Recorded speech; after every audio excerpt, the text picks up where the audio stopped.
What's good? Good morning. Good morning. Good morning. What's happening with y'all this fine, fair day? Kentrell, what's going on, man? True to Life, what's going on? Mr. Mileage, Barbara D. Bank Hayes, Gabe Toss, what's going on? Kentrell, what's going on? Lewis Shipman in the building. Sky Miller, what's going on? Aunt Chia, ECI in the building, what's going on? Dom Juan, what's up? Latrell Smith, what's good? What's good? All right, what's going on, One Body in Yahweh? Well, let's get into this boxing conversation this morning. We'll wait till we get a couple hundred people in here. Have a good conversation. If anybody wants to holler at me today, let's talk. We've got some real weird lies being told today. Oh, Devin Haney saying he's fighting Ryan Garcia. Devin Haney says he's fighting Ryan Garcia if Romero doesn't get realistic. Devin is the biggest name B-side in the history of boxing, telling people if they don't get realistic, I'm fighting Romero. Only reason they wanted to talk to Romero was probably to see if they can get some leverage in a fight with Ryan Garcia. So, yeah. That's what he said. He said if Devin Haney if Ryan Garcia doesn't get realistic, then I'm gonna fight Rolly Romero. Bro, go ahead and fight Rolly, man. Go ahead and fight Rolly, bro. Go ahead and fight Rolly. Go ahead and fight Rolly. So we're gonna talk about that, but then we're also gonna talk about the media in boxing and how. This might be beating a dead horse, bro. What's up, Big Block? What's up, Bruce Gas? But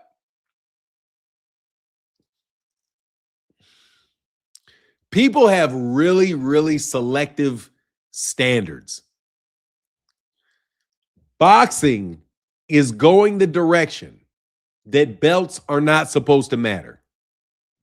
Lewis Shipman said, I see your beard grow back fast. Yeah, it does. Man, I can't grow shit on my head, but my hair on my face will grow back, bro. Yeah, man, it'll grow back fast. Fresh Baker, boxing getting hot. Haney on Kellerman, Rolly on First Take, Shakur on Joe Rogan, and Joe and Jada. Boxing is going up. Yeah, that's what's up, man. There's a lot of interviews There's a lot of interviews taking place. A lot of interviews, a lot of people talking. Boxing is not short on people boxing. On people talking. Keyshawn Davis is even out here trying to make headlines for himself. Clarissa Shields is out here trying to manufacture headlines for herself. Clarissa Shields got on Club Shay Shay. I think they pay to get on those shows. Do they pay to get on those shows? Just wondering. Do you pay them to get on the shows, or are they paid to do the show? Can somebody let me know? If Gervonta Davis goes and sits on a show, are they paying Gervonta Davis to go to the show, or is Gervonta Davis paying them to go on the show? Or is it, which way does that work? I'm very interested. If anybody has that information, can help me with that information. They get paid to go on the show. So you think that Devin Haney gets paid to go on Ring Show?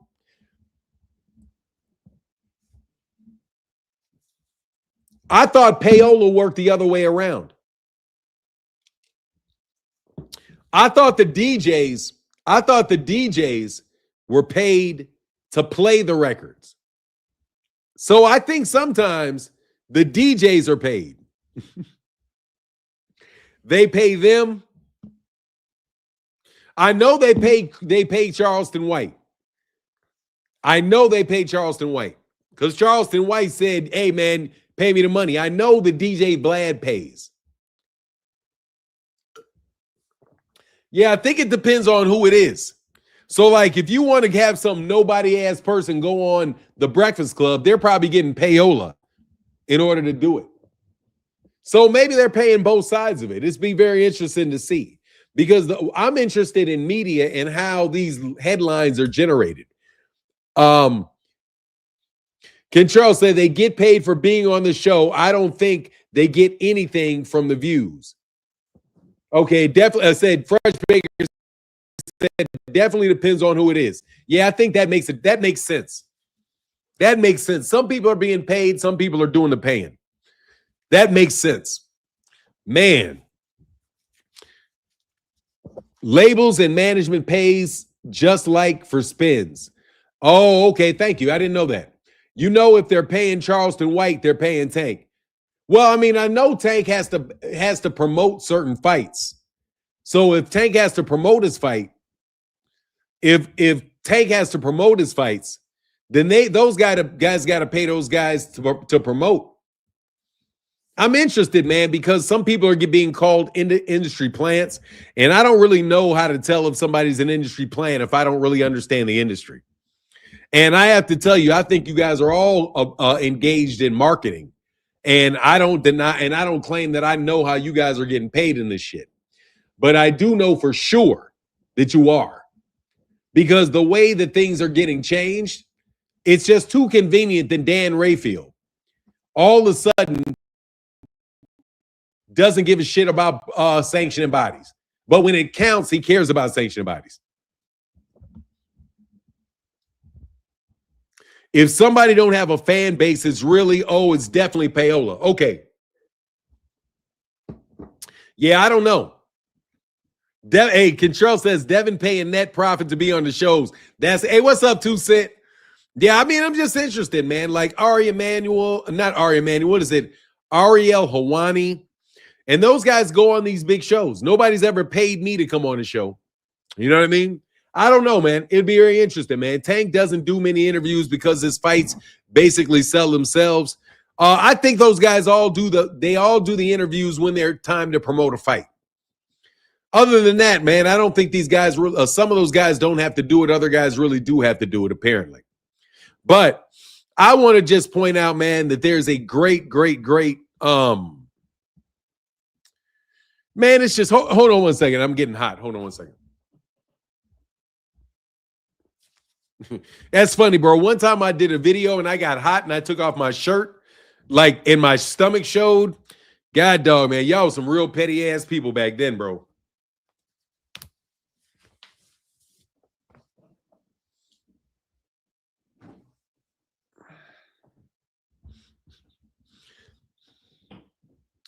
Rick, Haney says he wants more belt. I wonder if he'll want the Zuffa belt. I wouldn't be surprised if Devin Haney went to Zuffa. I wouldn't be surprised. If he loses again, his ass is going to Zuffa. If he loses again, he's going to Zuffa. You say, yeah, I remember that. Yeah, man, it's like, man, God dog, man. Anyway, man, Cass, I was going through shit. It is what it is. I ain't tripping. Life is good now, you know. All that bot pay and promo pay and duck pay. Yeah, I don't know how it works, man. I don't know how it works, and I don't think anybody has ever given me an honest answer, because there's been times when I've asked how it works, but the people that know how it works don't want the competition, so they're not going to tell me how it works. However, I know that you guys are out here in a little cabal doing this stuff, because Gervonta Davis, there's no reason in the world for anybody to say Gervonta Davis shouldn't fight Pitbull. And it was just such a seamless transition. It's such a seamless transition between you guys saying Gervonta was never going to fight again to we don't like his next fight. And then I'm paying more attention to Instagram, to Twitter. And I'm noticing somebody left because I know you guys are listening, so I'm going to talk to you. I don't mind you. I mean, like, I don't have any personal issue with you guys. And I know that you're listening, and you're probably going to know who I'm talking about when I say this. But there was some stuff about, Bam Adebayo. Bam Adebayo. Is that how you say his name? Bam Adebayo. the guy from the Miami Heat, the basketball player from the Miami Heat that just scored 83 points in a game because the NBA needed a headline. Got beat Corey. Yeah, 80, he scored 83. Well, I saw this conversation going on about somebody said good deal for the foundational Black American, Bam Adebayo, for beating for passing up Kobe Bryant's personal record. So somebody responded that, oh, you guys are really selective. Yeah, you guys are really selective. You're real selective about who. Nah, his mother's black. Nah, his mother's a Black American. His dad is black. His dad is Nigerian, but his mother is a Black American. So his mother is according to the people that say foundational Black American, Bam Adebayo is a foundational Black American. But they said, oh, you're very selective about who you put into these categories. And that's why I'm saying, man, it's very hard for you guys to draw, for people to draw very hard, fast lines around who people are and what they are. But yeah, but no, his father is African. His father, 45 at half is crazy. Well, you know what it is, man. They need the headlines. They're going to let that fly, but good for him, man. I don't got a problem with that whole thing, man. That shit is too confusing to argue about. You know what I mean? It's just too confusing to argue about. A black dude to me is a black dude is a black dude. Unfortunately, that's not the case for everybody. So I can segue to boxing. The reason I bring that up is because the same people that have an issue with Bam Adebayo being accepted as a Black American are also the same people that got problems with Gervonta Davis. So it makes me wonder how many of you black people that don't like Gervonta Davis are really just a bunch of UK boxing fans, right? I mean, because seriously, dog, why do you not like Gervonta Davis so much? I mean, I get the fact that it's not in the business interest of matchroom boxing that Gervonta Davis does well. I understand that the YouTube channels get paid to promote Devin Haney and as a side benefit, in order to do that, they got to talk bad about Gervonta. But I'm asking seriously to the people that are not paid bots, what the fuck is wrong? What the fuck is wrong with you guys and Gervonta Davis? I'm not answering questions. I'm asking questions. Obviously, I like Gervonta Davis. I like Gervonta Davis a lot. I think he's a terrific fighter. He's one of the best fighters in the world. His fights are fun. I get my money worth. Yeah, absolutely. I like Gervonta Davis as a fighter a lot. I just want to know why you guys, what the fuck the problem is. Why you guys go so far out of your way not to give this guy any credit. It's beyond the call of duty.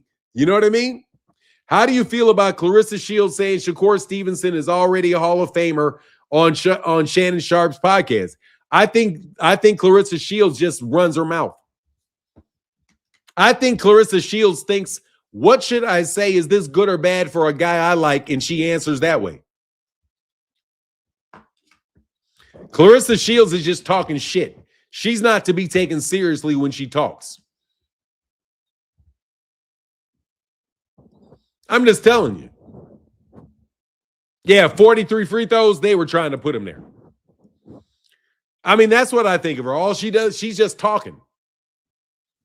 I mean, Shannon Sharp doesn't know boxing, but that doesn't mean he ain't right. I listened to that bullshit Clarissa Shields was saying. Clarissa Shields is just playing debating games with Shannon Sharp. That's all she was doing. Clarissa Shields doesn't believe what she's saying. I've heard Clarissa Shields argue with people when she was agreed with. Clarissa Shields just wants to argue. She just wants a conversation about her to go on. She doesn't believe that she can beat Rolly Romero in a boxing match. She knows damn well she can't do it. But she also knows there's a benefit for her saying it.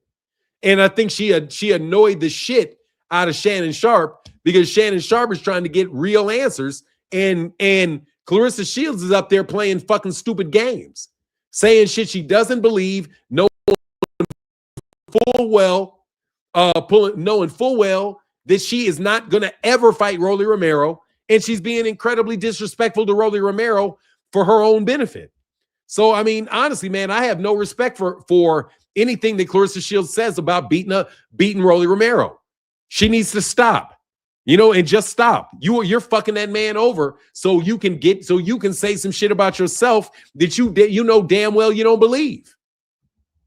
You know what I'm saying? You don't believe that, Clarissa. Why the fuck are you saying it?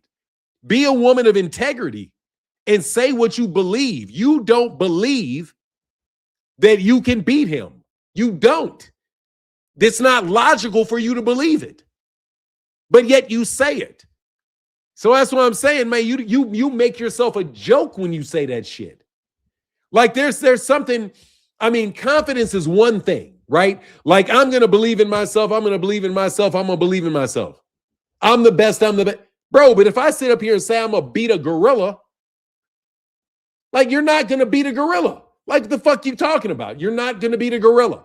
You're going to tell me you can beat a gorilla. So you can let me know that you have confidence in yourself. No, that's delusional. That's delusional. You're not going to whoop a gorilla, and Clarissa Shields is not going to whoop Rolly. But my skills, you understand the skills. His skills are good enough to knock you the fuck out. Man, stop that shit. It's not logical for men to think they can be a woman, but they do. No, they do. No, they don't. 2 Cent, they do not believe that they can become a woman. No, they don't. They're lying out their ass. There's not a man on the planet wearing a fucking dress that thinks they're a fucking woman. They are lying to them fucking selves, bro. Okay? They are seriously deluded human beings suffering from a mental illness. No, they do not. And even if they do, they are mentally ill. I am of the belief that any man that thinks he's a woman is crazy. Like, I don't give a shit what you think in your brain. You are not one. I can think I'm a fucking vulture flying all over the fucking sky. I'm not a fucking vulture. It's just not what it is. And it's ridiculous. It's a stupid argument put into the middle of society to cause more stupid arguments. So we spend our time having stupid arguments. No, Clarissa Shields is not going to beat Rolly Romero. She can stop saying that shit. Okay? And the fact of the matter is, if you got your dick dangling, you're not a woman. It's just what it is. You got a dick that you got to dangle him. That's right there. You're not a woman. Sorry. It's right there. You know what I mean? So no, man, I want to talk about just real things, if you don't mind. That's why these people are in so much trouble, because they want to spend all their time talking about delusional shit. You know what I'm saying? Like, fuck up out of here. That shit dangling. I'm not trying to hear that. Okay? I'm not trying to hear that. You're a man. The reason why I know you're a man is because I have eyes and I am of the same species as you. Okay? Now, if there was a bird flying in the sky, I might not know if that bird is a male or a female. I might not know. But I see your ass walking around, dog. You look crazy as shit. That's a man. It is. It's just what it is. So Clarissa, no disrespect. No disrespect. You don't believe that shit. So since you don't believe it, dog, stop saying it, because you don't believe it. If you don't believe it, you're putting falseness out in the air, man. Come on, man. Don't do that shit. She would be better off saying she could beat 122, 160. Exactly. Say she could beat Monster anyway. I mean, if you want to say you can whoop somebody, say you can whoop Monster anyway. Monster Inoue is a 126-pound fighter. Say that.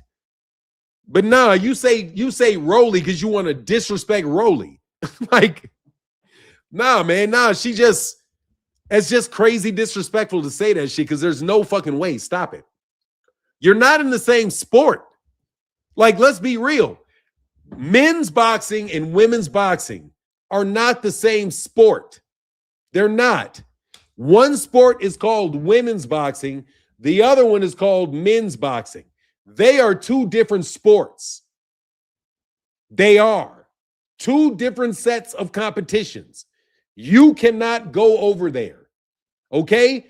basketball in the NBA and basketball in the college basketball are not the same thing. High school basketball and pro basketball, you're a basketball player, but you're not a professional one. You are a boxer. You're just not a male boxer. And since you're not a male boxer, there's a reason why it's two different sports, so that you can have a sport. Let me tell you how that works. The reason that there are two different sports is so that you can have a sport. If there's not two sports, then all men have to compete against all women, and then none of the women are ever going to get to the professional level. No fucking way. Because you're never going to get out of the amateurs. You're never going to get out of high school. You'll never make it to the next team.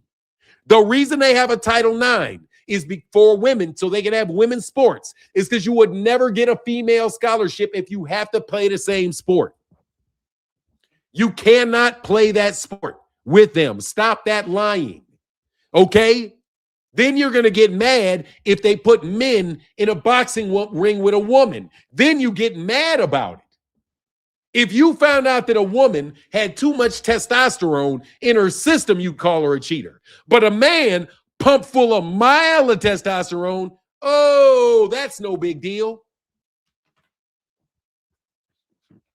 With all due respect, I love my black sister. That ain't got nothing to do with it. You can love your black. Hold on, I'm saying I'm in my ways. You might be saying something else. I'm not sure what you're saying here.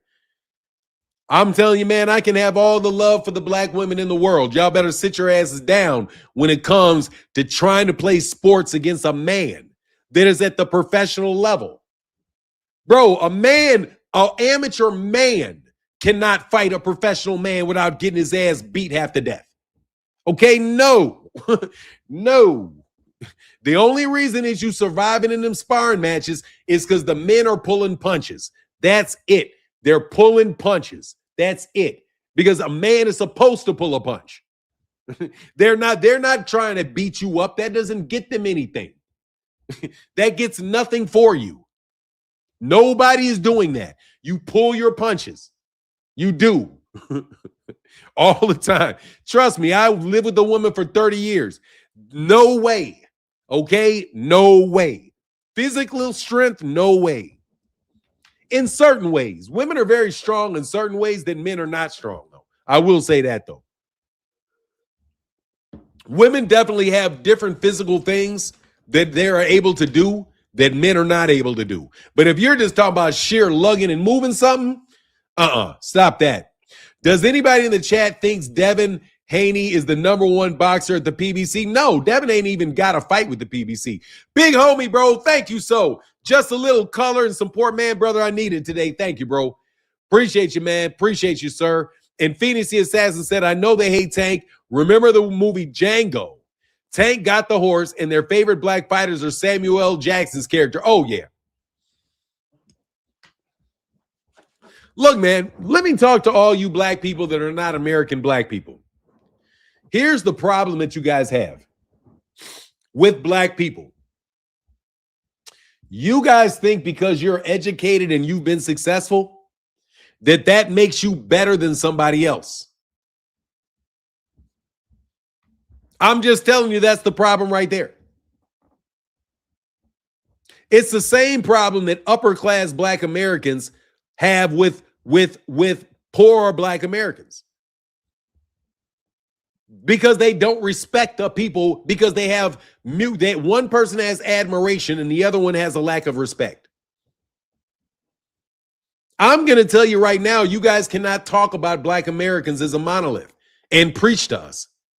I'm better educated than 99.999% of all of y'all.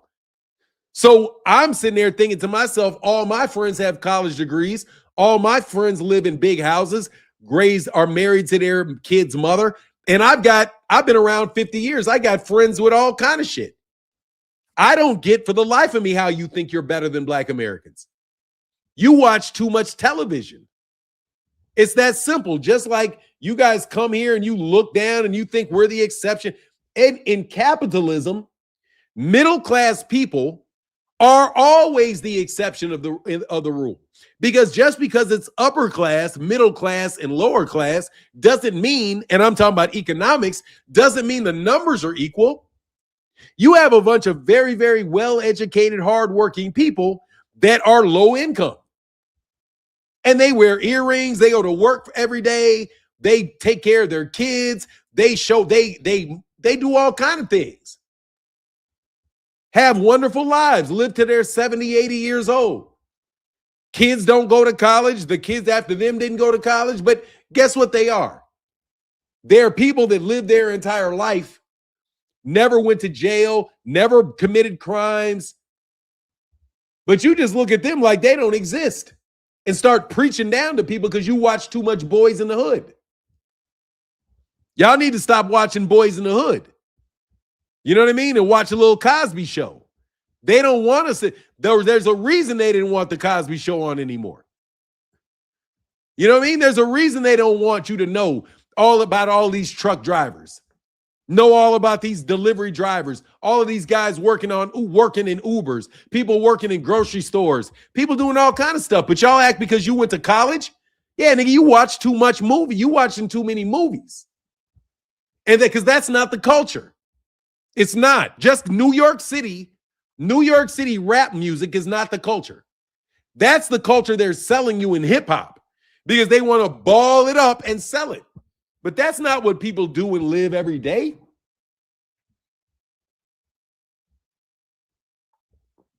Classifying people based off money is not a good thing. Shut up, bro. You're banned. I'm not interested in you, bro. I didn't say money. I said that there are people you can have all kind of first of all, fuck you. Let me get right to this. Fuck you. You know damn well what I'm talking about. Fuck you. You know damn well what I'm talking about. You know full well you uppity ass cats think because you went to college, you think you're better than somebody that didn't. It doesn't matter if the person that didn't go to college came from a home that was in the middle class and your ass came from a drug dealer. As soon as you get a college degree, you think you're better than some fucking body. Yes, you do. And there's a bunch of no good cats in Jamaica. Millions of no good cats in Jamaica. Millions of no good cats in Haiti. Millions of no good cats in the Caribbean. Millions of them. Millions of no good. I got 15 baby mamas out there too. No, you just jump up here and think that you can talk to black people by saying you're better than us, and you're not. You're not even that smart. I've never met any of y'all that were that fucking smart. I'm serious. I've never met any of you that have made me feel, oh, wow, you guys are only people that have ever made me feel that way are Nigerians. That's it. Because they had a lot of professors. But that don't mean there ain't a lot of dumb ones. Just because there's a lot of professors. That's the problem. You guys want to preach at somebody so you can make yourself feel better. Dog, shut the fuck up, man. Just shut the fuck up. All right? We don't need you. You're part of our problem. And see, that's the thing. Because you guys got that attitude, you immediately want to separate yourselves. And then you start like, I'm telling you, bro, fuck off, all of y'all. I can completely understand where these guys from the foundational Black American conversation, I understand where they're coming from. I really do. Because I sit there and look at a bunch of dudes that aren't as well educated as me, don't got as much money as me, don't got a better wife than me, don't come from a better family than me, preaching to me about my people.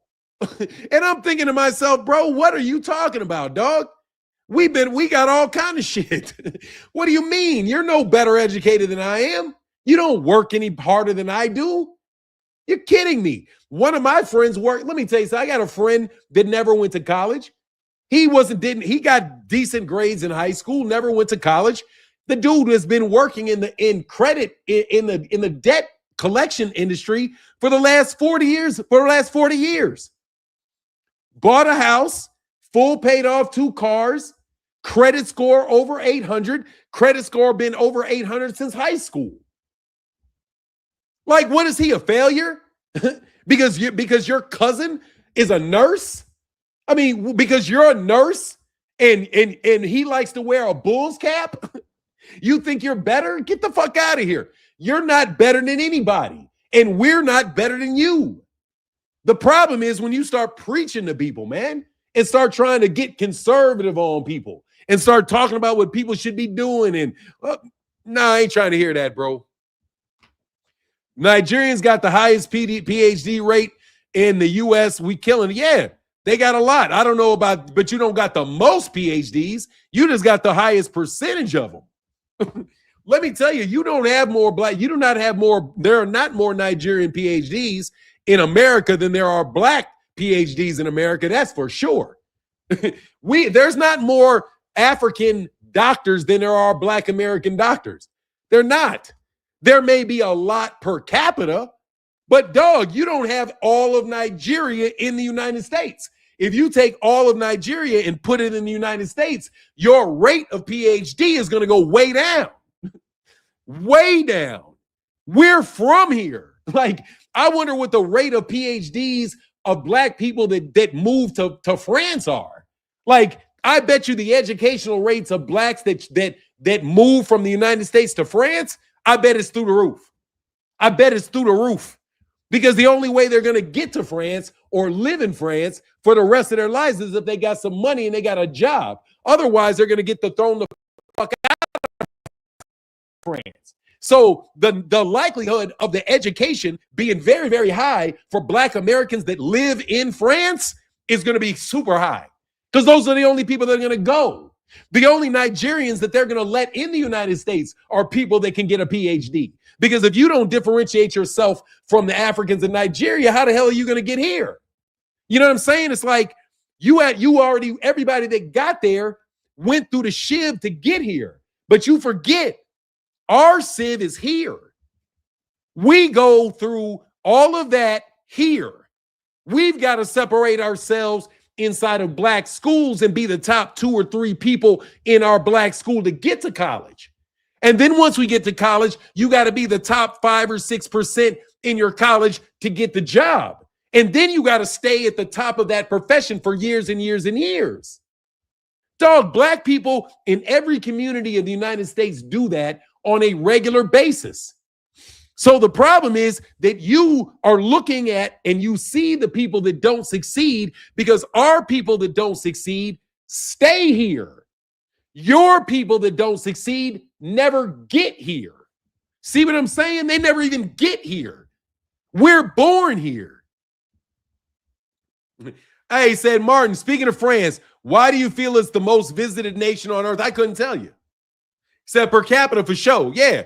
I'm saying that's what I'm saying though. Like, bro, there's some brilliant Nigerians for sure. Like brilliant, sharp-minded.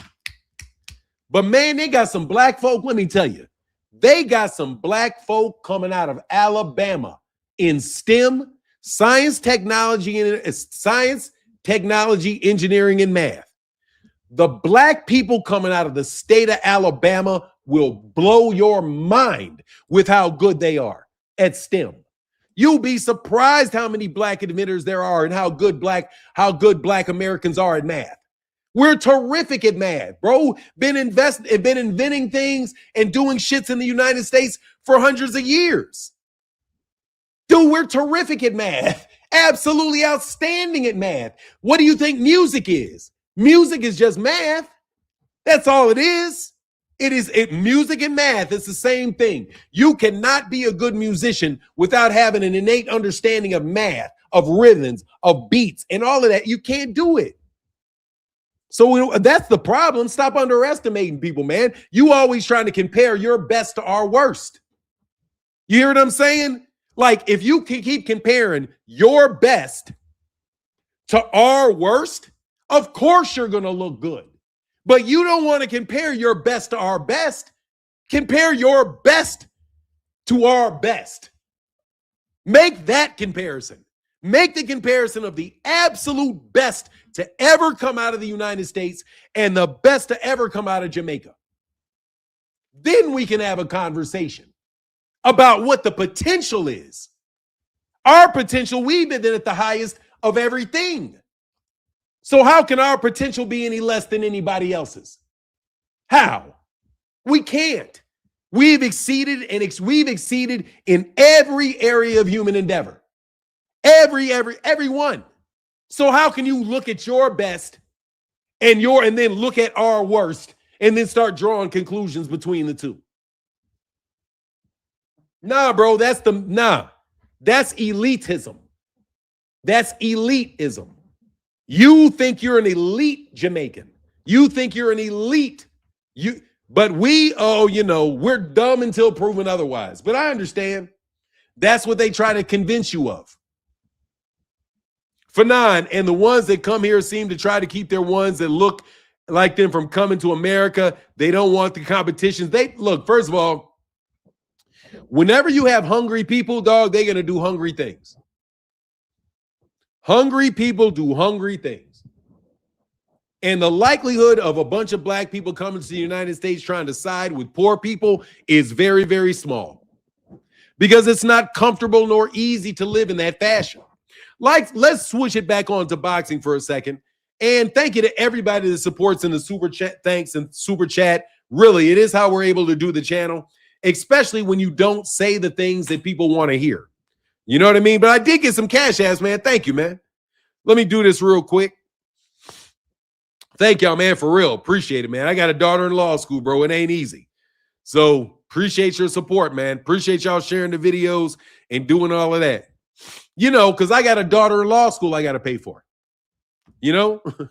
That's the thing that fucking kills me. I'm like, bro, I'm sitting up here with a daughter in law school, a son in college. Every one of my nieces and nephews have gone to school. Whole bunch of people doing well, but I got to defend black people from all the time, from people that are not doing as well. You know what I mean? It's like Devin Haney talks shit about Gervonta Davis being an underachiever. How the hell does Devin Haney get off calling Gervonta Davis an underachiever? Gervonta Davis is older than this man is. Gervonta Davis has made all of the goals that the man could have possibly hoped for in the sport. He's done more than 99.999999% of athletes, not just boxing, but he's an underachiever. That is Black America in a nutshell. Gervonta Davis is Black America in a nutshell. I'm telling you, no respect. And it doesn't matter what you do, they're not going to give you the respect because they decided that they're not going to give you the respect. They've just made up their mind they're not going to respect you. No, some of these guys don't like how Gervonta Davis acts, and they don't want to admit it.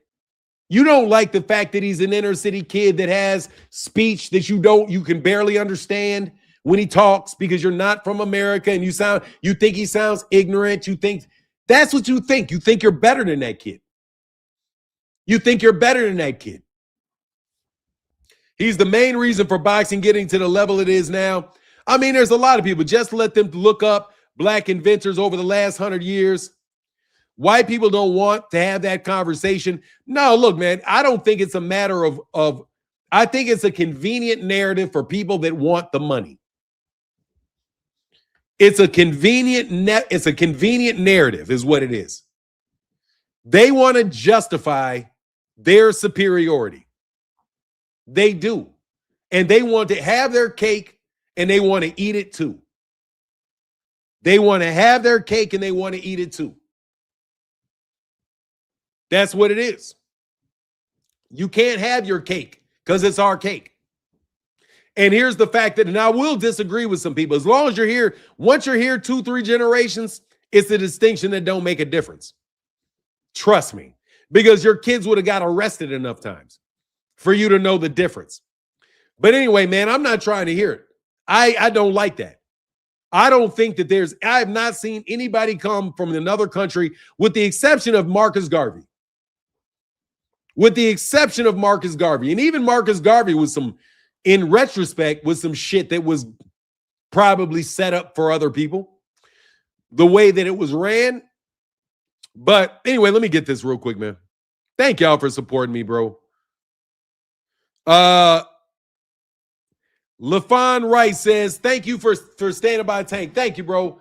For sure, bro.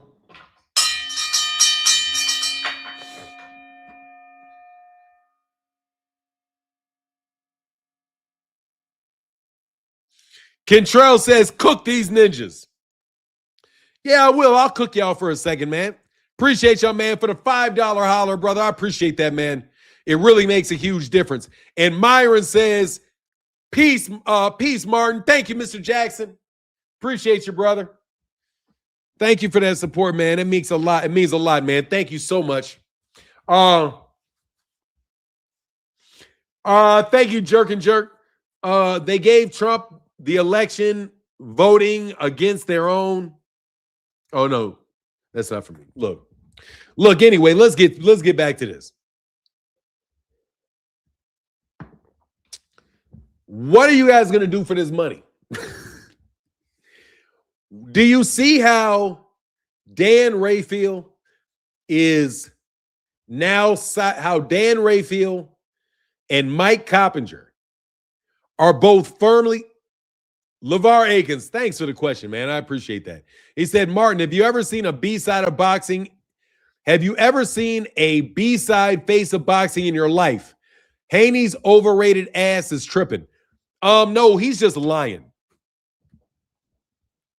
There ain't nothing real about Devin Haney, man. Devin Haney's a fraud. Devin Haney's a fraud, bro. Devin Haney is a fucking Disney kid. Devin's a Disney kid. Devin is a fucking robot. Devin is a sorry ass. Devin is the biggest disappointment, bro. Like, I didn't even really expect much for Devin, but as a person, what a fucking disappointment, bro. I mean, Devin, bro, what a fucking disappointment, dog. Hey, here's the link, bro. Oh, here you go. Devin's just a disappointment. That's what I think Devin is. Devin the disappointment. Bill the disappointment. Because their selfishness really did ruin the steam that was going on in Black American boxing, because Bill Haney and Devin Haney wanted to get put on the center stage. Bill Haney, if Gervonta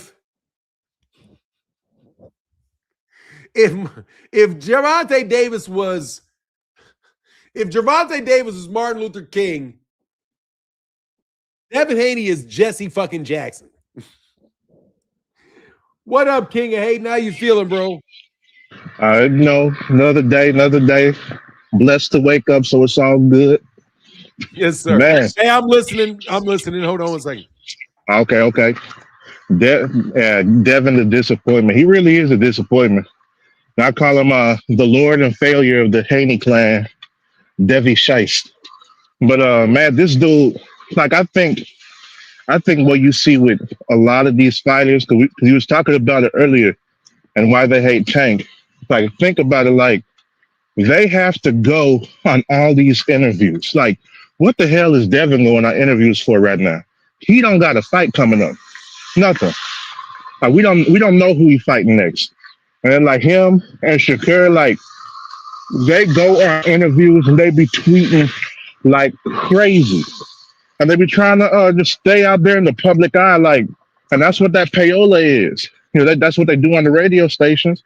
They be playing the radio station to play them songs over and over and hope that, yeah, it's going to get popular by getting stuck in people's heads because they done heard it so many damn times. And then all of a sudden, you know, they can't help but listen to the shit because they basically been conditioned to keep on hearing it. That's the same thing they're trying to do with Devin and all this Turkey and Riyadh stuff. Like, they feel the more that they keep on pushing all these fighters on us, that's going to somehow go ahead and grow their popularity. And they mad because look at Tank Davis. He doesn't have to do that. He doesn't have to do all these things. He don't got to go hold hands. He don't got to do 5 interviews a week. He don't have to be on all these YouTube channels. He don't have to have his daddy tweeting every day, making up these fake hit lists and everything. They don't have to do, like, Tank doesn't have to do all that. So when you got these people like, okay, look at Shakur. because he won the silver medal in the Olympics. But when they had the Olympics a few years ago, who was the boxer that Team USA decided to go ahead and ask to come out with them? They invited Jake Paul along for training, and they invited Tank along to go ahead and help motivate the fighters, and like be their kind of like encouragement and shit. They invited Tank out, not Shakur, who's a silver medalist. Tank. So you look at things like this, and he's not out there trying to do all the same things, and that can cause people to feel bitter because they feel like, okay, how come I'm making all this effort? How come I've done all these things I think are great, and this guy hasn't done the things that I've done, but he's the one that gets the spotlight. I mean, shoot, before Shakur even moved, he was barely at 135, talking about he's more accomplished than Tank. I'm like, dude, you just got to your third weight class, and Tank's already fought in 4 weight classes and been a champion in 3. Like, people forget, by the time that Tank fought Mario Barrios back in 2019, he'd already been that was his 4th weight class, 140. These guys, Tio, Shakur, Devin, all finally moving up, and then people are like, oh, well, how come Tank doesn't move up? How come Tank don't move up? Like, what? Because they finally moved into their 2nd weight class and shit, while Tank already been at 4. Y'all forgot about that? And that shows that people don't really be paying attention. So Tank done all this stuff before they did, and it just, somehow everybody missed it. And then he doesn't have to make as much effort as they have to go ahead and maintain some sense of relevancy in the boxing community. And they mad at it. And I really think that's what it is. And their supporters are mad too. That's why they always be shitting on everything that Tank does. Because it's like, okay, how come my favorite fighter, he doing all this stuff. He talking about he wants legacy. He's chasing greatness. He cares about, unifying. He cares about, becoming undisputed. And he's fighting all these people, and he's daring to be great. But Tank, he's not doing any of that. It's like, well, nobody knows what Tank is doing, but he don't stay in the media. And I think that's why whenever it comes to the writers, I think that's why they're mad at him too. Because if he's not in the media and giving them something to talk about, then they can't write any stories about it. And the other people is too damn boring, and they have no choice but to write about it because they keep on getting on Twitter and these interviews to talk. If it wasn't for that, they wouldn't be writing no boxing stories. And that's why I think the writers hate him. So the writers don't like Tank because he don't give them enough to write about. These other fighters don't like Tank because they have to make more effort than he does to try to stay relevant and still don't make half as much money. And then you got the supporters of these fighters who's mad that Tank is the one who has all these headlines. Like, shoot, Tank being on the fake run from the government, on his way to Cuba was a bigger story than, Devin Haney's fight week with Brian Norman Jr. And it's I don't know, it's that envy. You know how it is. People get bit by that envy. They turn green, and it just take over. I think that's what the issue is. Man, I wish it'd go away. It'll go away once Devin gets smacked by Rolly Romero. That'll be the first thing. Those guys announced that they're going to be fighting. Is Rolly supposed to be before? Like, Devin's got 2 fights set up. Neither one of which have been verified by the other guy. Last we heard, because Rolly had that last stand interview. 2 days before, whenever that interview took place, he said that's when he has sent everything over to Bill, and Bill ain't respond. And so Devin, I think it was on that recent thing he did with Max Kellerman or a different interview, he's saying, yeah, we working on negotiating with Rolly too, just in case the fight with Ryan don't happen.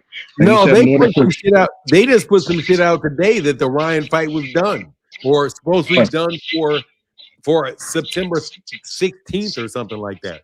Like they're gonna put it on, or something like that came out today.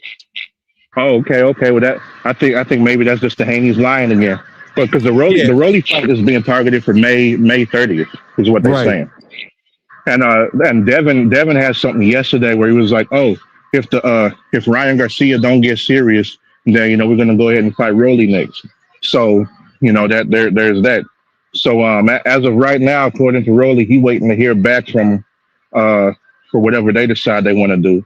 And for me, I'm hoping that this fight happens. Like I know I would be very surprised if Devin decides to fight Ryan right now, seeing how good Ryan looked against Barrios. Because think about it, like Ryan who fought Barrios was a lot different than the Ryan that fought Devin. He didn't take rounds off. He wasn't doing that silly Philly shell. He stayed sharp the entire fight. And he was moving around, working off the jab and everything like that. He was fast, throwing combos, switching it up and using his right hand. I mean, like he's always used his right hand. Like people just wanted to focus on the left all the time because that's the one that was, taking people out. But he been using both hands. Like shoot, he hit Devin with both hands in the first fight. And I was saying, like you look at how energetic Ryan was in his fight against Barrios, and how sluggish he was against Devin, even though he was supposedly on a performance enhancer. But I mean, shoot, you can't compare the two because the Ryan that fought Barrios, that Devin was going to end up in the same place as Jake Paul, getting his jaw fixed at the hospital. So that ain't that. I don't think that's going to happen. I would be very surprised because remember, they waited for Tank to get smacked by or Ryan to get smacked by Tank before they took the fight, and then they looking for people that seem easy for him because Devin, as much as they want to say that he take risks, like the biggest risk that he has to worry about is being too dehydrated. If we keeping it real. If you fight Rolly, like it really seemed like Rolly got his number, and I don't know what's going through their mind, but I think maybe they still feeling hype off that one sparring session they had with Rolly, like back when Rolly first started, because Rolly didn't really have like the whole amateur background that Devin did. He kind of like just switched over from judo. So if that's what they banking on, then we seen what happened with the Ryan Garcia fight. They didn't think Ryan was much, even though they knew they 3-3 with him. And if they're going off, what they had a perception of is really like during that sparring session, or the perception that everybody has for some reason. Well, I wouldn't say everybody, but you see like so many of it. It's like damn, they have this perception that Rolly don't know what he's doing in the ring. Now, I hope they keep underestimating him so that come fight night, we can finally, send the Haneys off into the sunset to wherever it is they go next, as long as it's not in the ring again, because we don't need them, we don't, and I think that'll be the catalyst in their downfall, because a fighter can only have so many eras, and I don't know what type of era they're gonna come back like. So they had the Devin Haney era, then they ended up on the undercards. They had the Devin Haney era, then they ended up getting They smacked. meant Bill just Bill don't know how to spell. Bill said ER. He meant to spell that shit ERROR. Error. It's the Devin Haney error. Yep, that sounded about right. Wrong. Devin Haney the error. And nigga They made a lot of errors. Hey, But man, that's crazy because they say an era is a period of time that's marked by a significant event, and the most significant events in Devin's career have been the tape of his sparring session with Tank being leaked so we could see he got smacked, then getting smacked by Ryan Garcia, then suing, now ending up on undercards. So like he's had 4 different eras that were calculated in error and ended up in misfortune for his ass. So if he end up getting smacked by Rolly, ain't no coming back from that, because hey, what are people gonna say? How they gonna try to spin it? Like, man, well, it's Rolly's fault because Rolly was just playing stupid, knowing he was good this whole time, and he tricked everybody, so Devin couldn't prepare properly for the fight, and so because of that, if they have a rematch now that Devin knows, then he'll do better in the rematch. That's gonna be the first story that they bring up. Rolly was playing dumb too much. You know, he was out there making jokes and looking like he's slow with his sloppy footwork because he's being deceitful. He wasn't operating with integrity because he wasn't putting his best foot forward. That was very disingenuous of Rolly and deceptive, and that's not right. So we need to have a rematch so that Devin knows what to expect. And then imagine if Rolly decided to retire after that.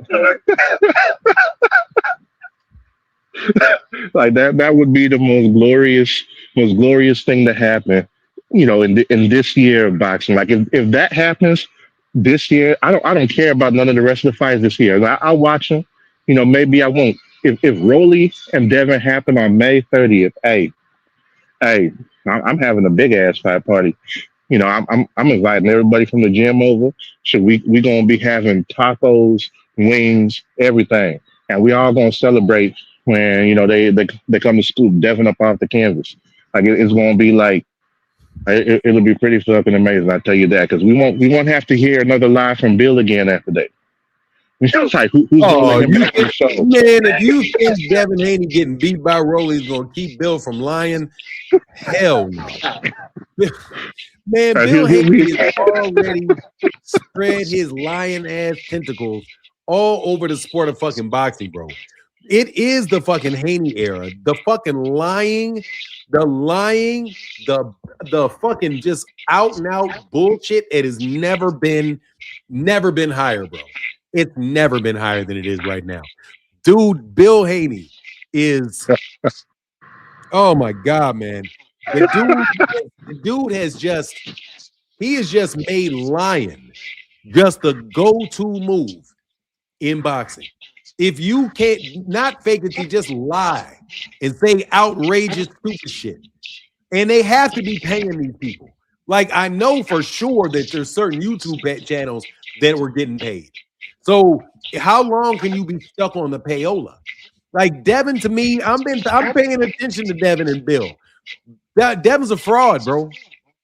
That's just all that shit is. Devin is a fucking manufacturer. He is a, I would say, an average athlete that has been given every conceivable advantage that you could possibly have.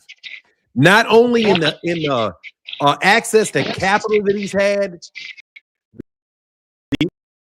access to the world-class training. He's been in the environment his entire life. It's like he was just somebody decided, looked at him in his crib and said, we're going to use all the powers in boxing to make this kid the next Floyd Mayweather Jr. And that's where Devin Haney came into the sport of boxing, the dream, the youngest promoter ever. And then here comes Gervonta to beat the shit out of him in it's just God don't like ugly because you a liar, Bill. Like even the fact that he got the high part of his career is undisputed with Devin. And to tell you the truth, most people don't think he should have been undisputed. Because they don't think he got that win against Lomachenko. Well, no, I think Lomachenko was undisputed. But honestly, no, I think he should have been undisputed, but he shouldn't have got out of the division with that Lomachenko fight. That's true. That's true. I was saying like that whole situation like just really, really like screw things up. And I understand that's why the Teofimo and Devin Haney fight didn't happen, because Teofimo held that grudge of how the WBC switched up their stuff and all of a sudden just decided to cancel everything because they shouldn't have done what they did in that point in the first place, because when Lomachenko fought Luke Campbell, that was because Mikey Garcia moved up and vacated when Luke Campbell was the mandatory. So, they just had Lomachenko and Luke Campbell fight for the belt. So technically the mandatory was satisfied. They didn't need to go ahead and or they didn't even order it. Devin only got that shit. Devin got that shit because of Eddie Hearn. He got that shit because he was with Eddie Hearn. That's why he got that WBC belt, because he's with Eddie Hearn. Yep. He moved over to Eddie Hearn. He got the WBC championship because he's one of the first people to sell out American boxing and run over to the zone. He's one of the first sellouts. Him and Daniel Jacobs, I don't think it's Daniel Jacobs is a little bit different because Yeah. Daniel Jacobs is, but yeah, that's how I remember it anyway. So at that point though, Devin kind of dodged a bullet because he could have ended up fighting Ryan Garcia back then, because it was supposed to be Devin, Ryan Garcia, and I think Emmanuel Tego was part of it, and one other fighter. They were supposed to have a round robin tournament back then to see who the mandatory would be for the WBC title. Like Devin getting that, he could have ended up getting smacked by Ryan before he even got a title until they canceled that. He don't realize how lucky it is that it didn't happen back then, because he wouldn't be being talked about right now if he got smacked before he even got his hands on the championship. So that's why I'm saying they weren't going to do it. He was never going to do it. Just like he was never going to fight Gervonta at 135. He was never going to do it. These guys have a plan for this dude from the beginning of his career. He's a fraud. I'm sorry, Devin's a fraud. He's taught to fight like Floyd. He was put in the situation to be the next Floyd. He acts like he's the next Floyd. The only problem is that he's on a fucking undercard. But they still put the dude on the top 10 pound for pound, and he still walks around acting as if Ryan Garcia has to get realistic about the offers that he makes Devin. And Rolly, if they're both making the offers to these guys, then that means Devin is the B side, and it's a failure type of situation. What's up, Isaiah? Yo, I'm a roll, but I'm gonna still be listening in. All right, brother, get back here, Hayden. Yep. All right, what's going on, man? What's up, Fanan? Could you hear me okay? I can hear you perfectly well. Oh yeah, I just wanted to say, I think it's funny how Devin's nickname is the Dream, right? So I guess it only applies when his opponents beat the dog shit out of him, and then his brother has a magical dream on the prayer mat, talking about, oh, they're gonna pop hot. So I guess it only applies to that, right? That's the only time Devin's nickname, the Dream, comes into effect. But that's all I really wanted to say, Fanan. I'm on the road, so I'll be listening. All right, brother. I appreciate you coming by, man. Holler back at you. Yeah, man. I mean, look, dude. You can say what you want about me, man. Bro. Devin's a fraud, bro. I don't buy him. I don't buy it.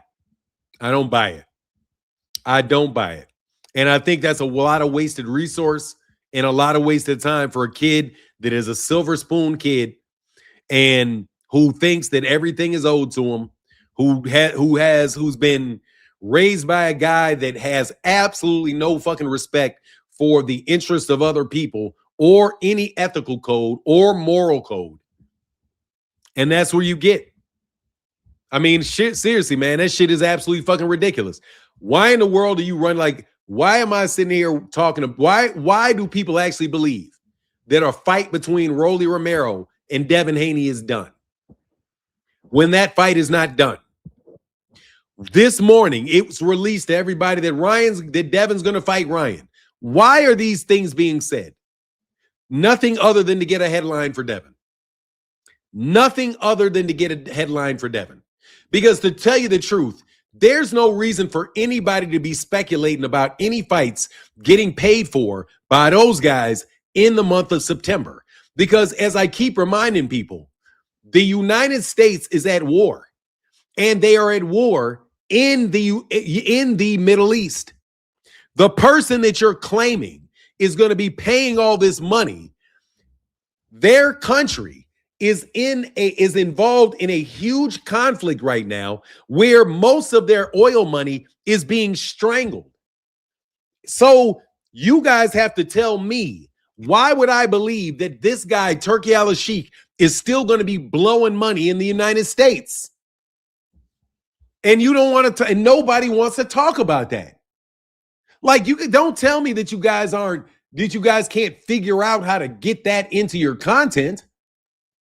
Don't tell me that you don't understand the significance of it. You guys are sitting there reading the goddamn Ali Act and telling people for verbatim what's coming out of the Ali Act and what's going on with that. But you don't see that Turki Al-Sheikh is associated with the Public Investment Fund of Saudi Arabia, and that Saudi Arabia and the United States have a very big problem right now.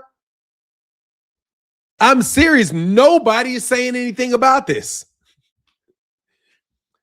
2 Cents said the audacity to call Tank an underachiever. Oh my God. Much love, 2 Cents.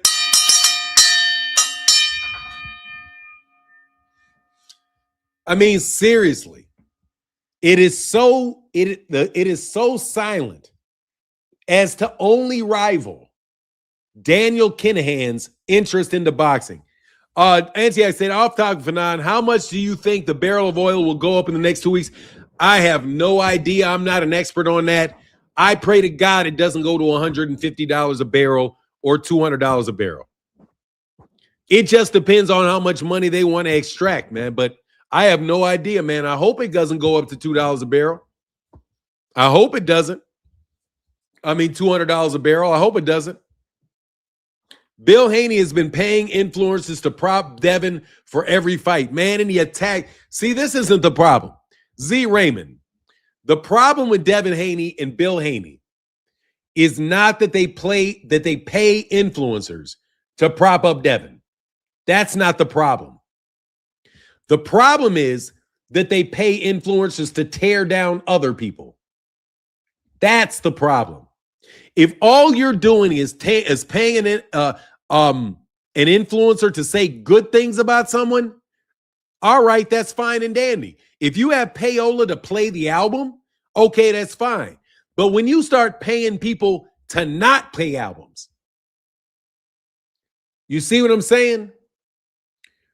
It's one thing to say, I'm going to pay content creators to promote Devin Haney. It's something else entirely to say I'm going to pay content creators to attack Gervonta Davis. Huge difference between the two things.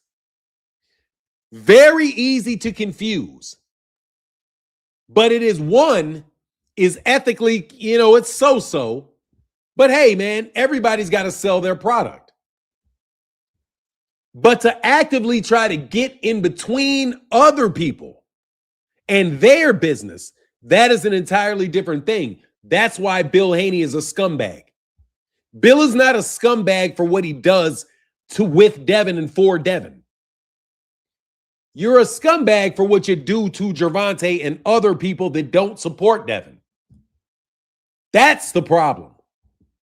You can love your father, but if your father, because your father takes care of you, but your father's a rancid piece of shit outside of your house, bro, he's a rancid piece of shit outside the house. Phoenix said, Devin ain't the next Mayweather. It was May never. Tank did more than he set out to do in boxing. Devin underdelivered himself to Rolly's undercard. Yeah, he did. Much love, brother.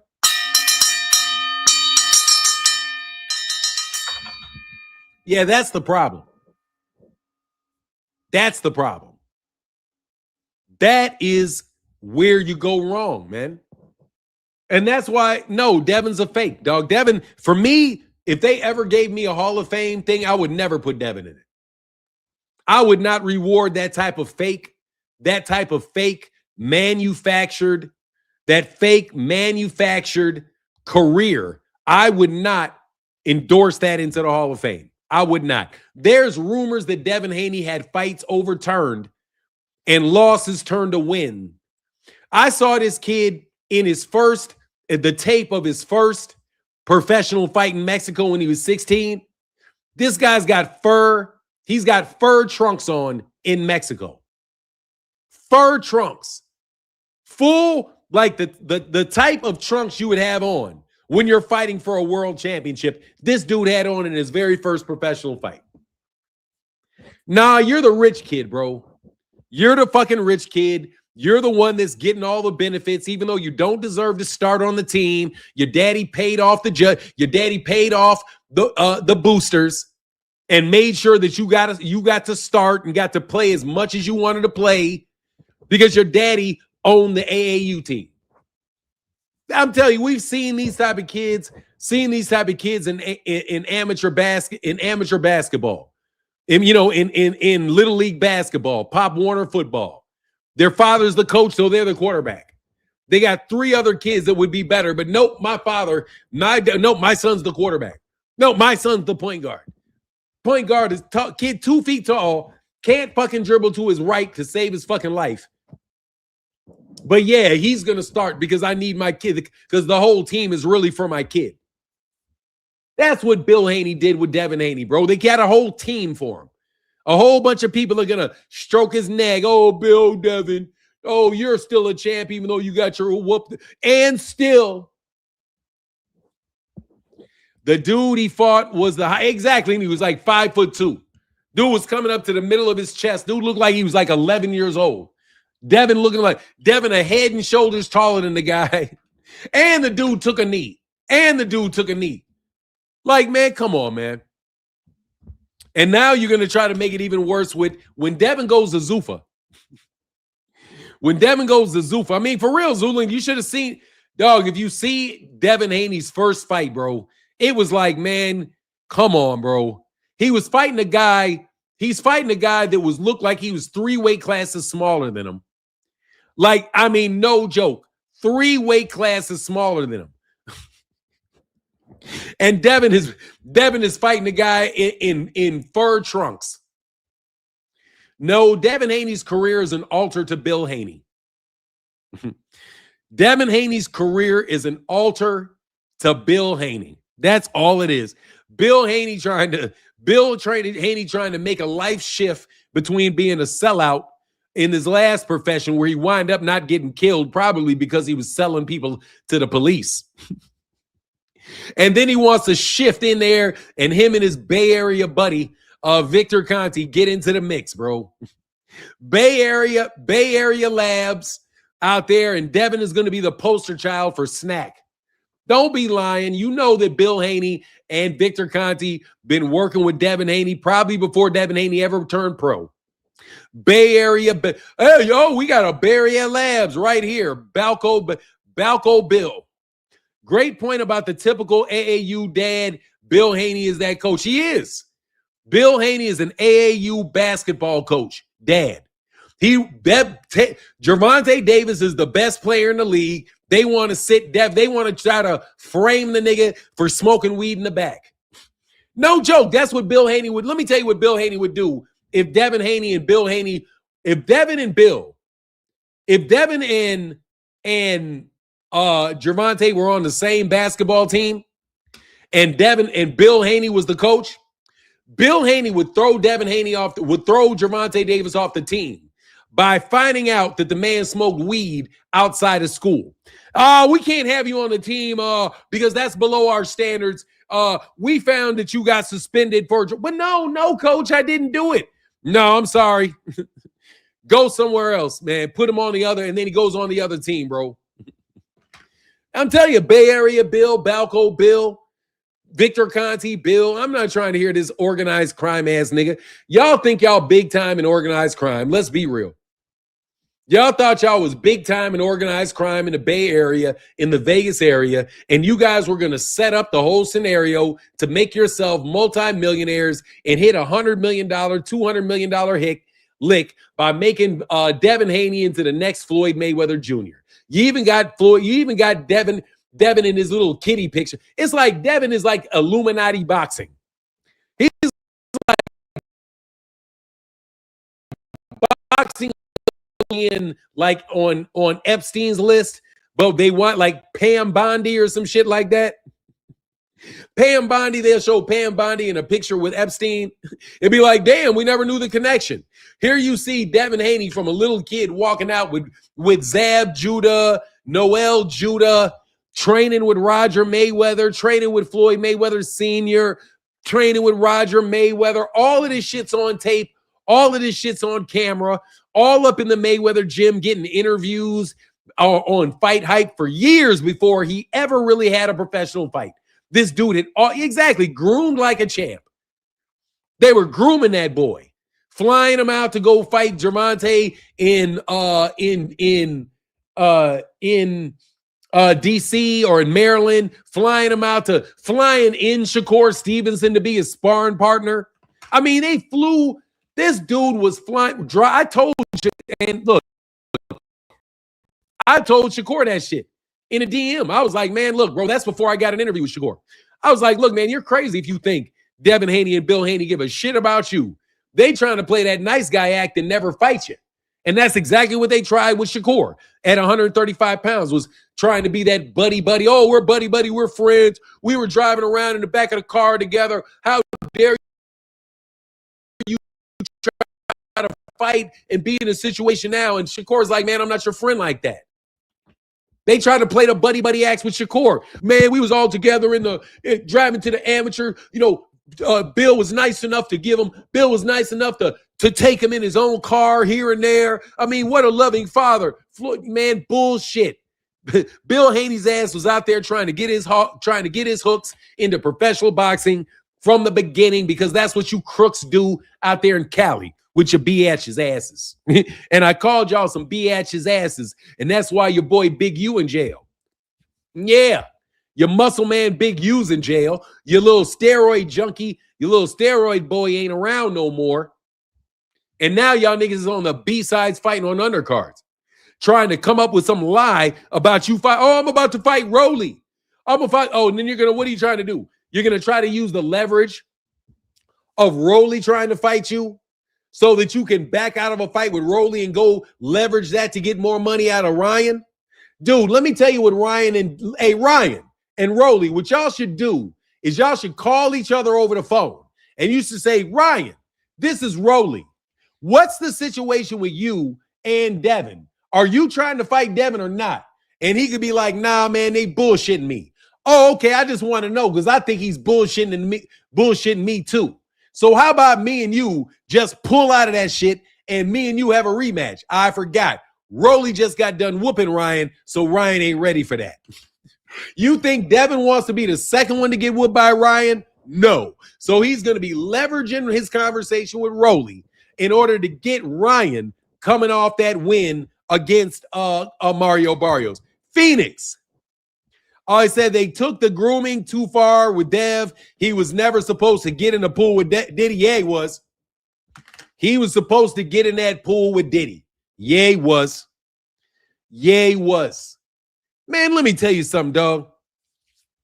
These dudes with that mentality, that get-ahead mentality, dog, those dudes give other men, they fillet other men for progress. Okay?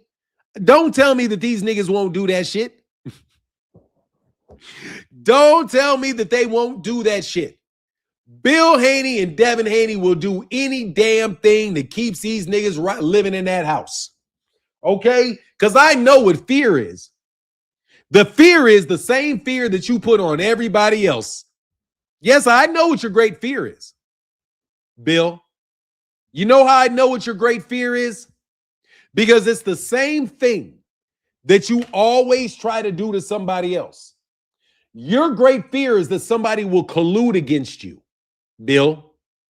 You're concerned that the powers that be will collude against you and put you in a no-win situation. And you're going to be, that's what they call a rock in the hard place. You're going to have to either choose the rock or you're going to have to choose the hard place. But either one of them, that's what's going to happen. And that's what you're afraid of. Being put in a situation where you're going to have to fight Jaron Ennis. Being put in a situation, Bill, where you're going to have to fight Virgil Ortiz. You know, the guys that are actually the same size as Devin. You know what I mean? That's what you guys are afraid of. You're afraid of you not being able to manipulate the situation to where you can matchmake yourself to the proper advantage. And eventually falling into the situation where you have to be the guy that's looking up at the weigh-in. You got to be the guy that gets shoved at the weigh-in because you're smaller than the other person. So you got to stay hot by any means necessary. Keep doing the interviews. Keep lying. Keep up the fake negotiations. Keep making offers that you don't have any intention of keeping, just so that you can keep the noise up. Phoenix said they took grooming. Oh, I got my guy. Thank you, brother. Phoenix is such a big supporter of the shit. Thank you, Phoenix. Oh, I forgot. $20 holler in the Cash App, brother. Mr. Porto. Thank you, sir. My guy Abner Porto said, support for the podcast. Thank you. Thank you, brother, for the $20 holler. That's huge. Huge. And Isaiah the YWD said, Devin knew he wanted to get in the pool with Diddy as long as it was filled with baby oil. That's grooming Bill wanted for his son. Let me tell you something, bro.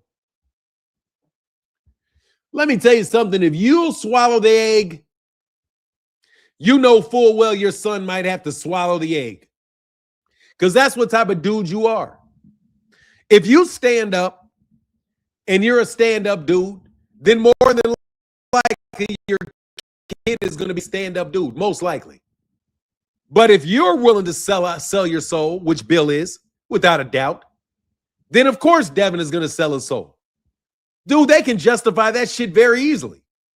Very, very, very easily, bro.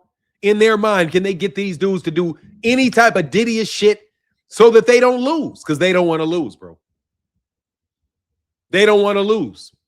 They don't want to lose. They want to win. They don't want to lose.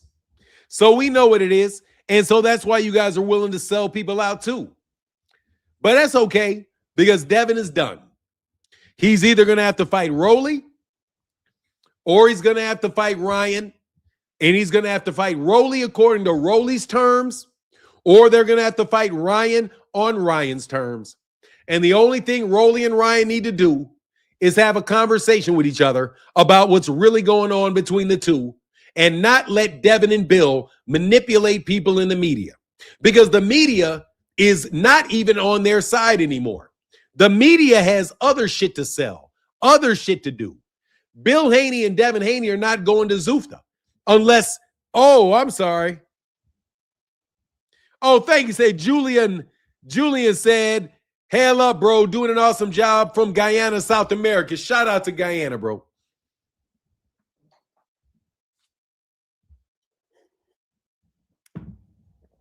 Who will beat both of them? No, Devin already lost to Ryan. Devin already lost to Ryan. But if he doesn't get that fight right, Devin is definitely going to lose. Because Devin is really ducking the guys his same size. You know who that is. That's called Jaron Ennis. You know, the guy that you guys have, whose career you guys have destroyed. You know that super exceptional fighter who nobody talks about at all.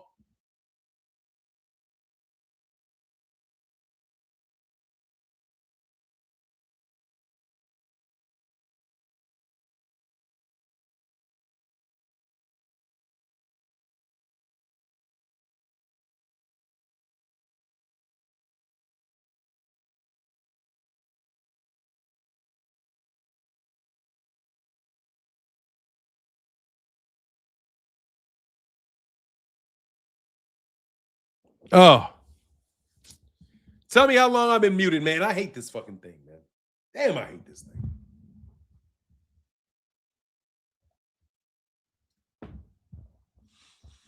I'm too cheap to buy a new microphone that does not have a mute button. This big green thing, that's how big the mute button is on this thing. It's crazy. Anywhere. 2 minutes? I wasn't going 2 minutes.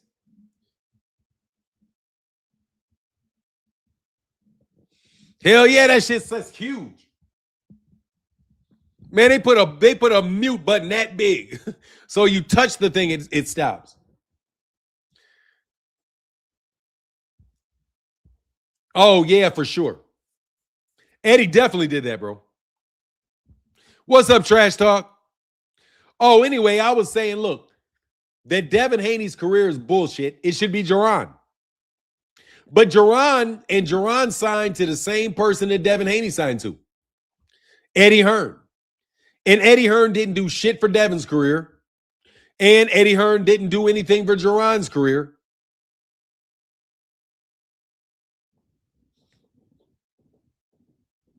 All right, thanks, Big Mel. Yeah, nah, that's my mic, man. I keep doing that dumb shit, man. Keeps happening to me, bro. Keeps happening. Anyway, man. I'm just wishing for the best, man, trying to make it through till we get this fight card going, bro. We gonna get this fight card. Now, that was me. Devin was washed up, I think, Tank supporter. I'm one of the Tank supporters all day. I mean, look, man. I just see this facade, bro, and how Gervonta Davis's career was fault. How many people's careers are sacrificed on the altar of horse shit? Like, the fact that more people are interested in Conor Benn than Jaron Ennis tells you. What up, Jermaine? Man, thank you, bro. Salute for none in the chat for the channel. The Haney is the pure clown show. I thank them for the entertainment. Well, they give you something to talk about for sure. Say, Z Raymond says, sounds like Zuffa may be negotiating for Berlanga and Hitchens because they're gonna take a lot of those fighters. Berlanga and Hitchens, yeah, man, but so what? You say, what the fuck? Yeah, they're terrible, man. Matchroom cannot do any. Look, man, you cannot sell somebody like Jaron if he's second fiddle, if you're half-assed, okay? Like, the half-ass promotion of Jaron Ennis. But I guess Jaron Ennis could be spending his energy getting on all kind of interviews. But also, Jaron Ennis is not a terrific interview either. You know? I loved it. Yeah, he did. Yeah, he did. Yeah, I did. He said, Fanon, did you see Francis Ngannou speak on the legacy talk? Yeah, he did. He said it's nothing but the shit media does to try to convince and con fighters into doing stupid shit. Your legacy is the money that you get paid. The legacy is you being able to provide healthcare for your children. Yeah, I saw that. I thought it was very astute. Obviously, that's somebody that got some common sense, man, and ain't trying to hear the shit you guys are selling them. You know? Let me also ask you a question, man. Jai Opetaia, wasn't he one of the fighters that they were saying was paying big money? Jai Opetaia. Didn't they say that Turki Al-Sheikh was paying everybody all this huge amount of money?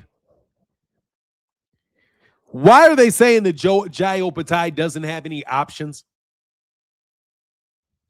That came from Chris Mannix. Chris Mannix works with DAZN.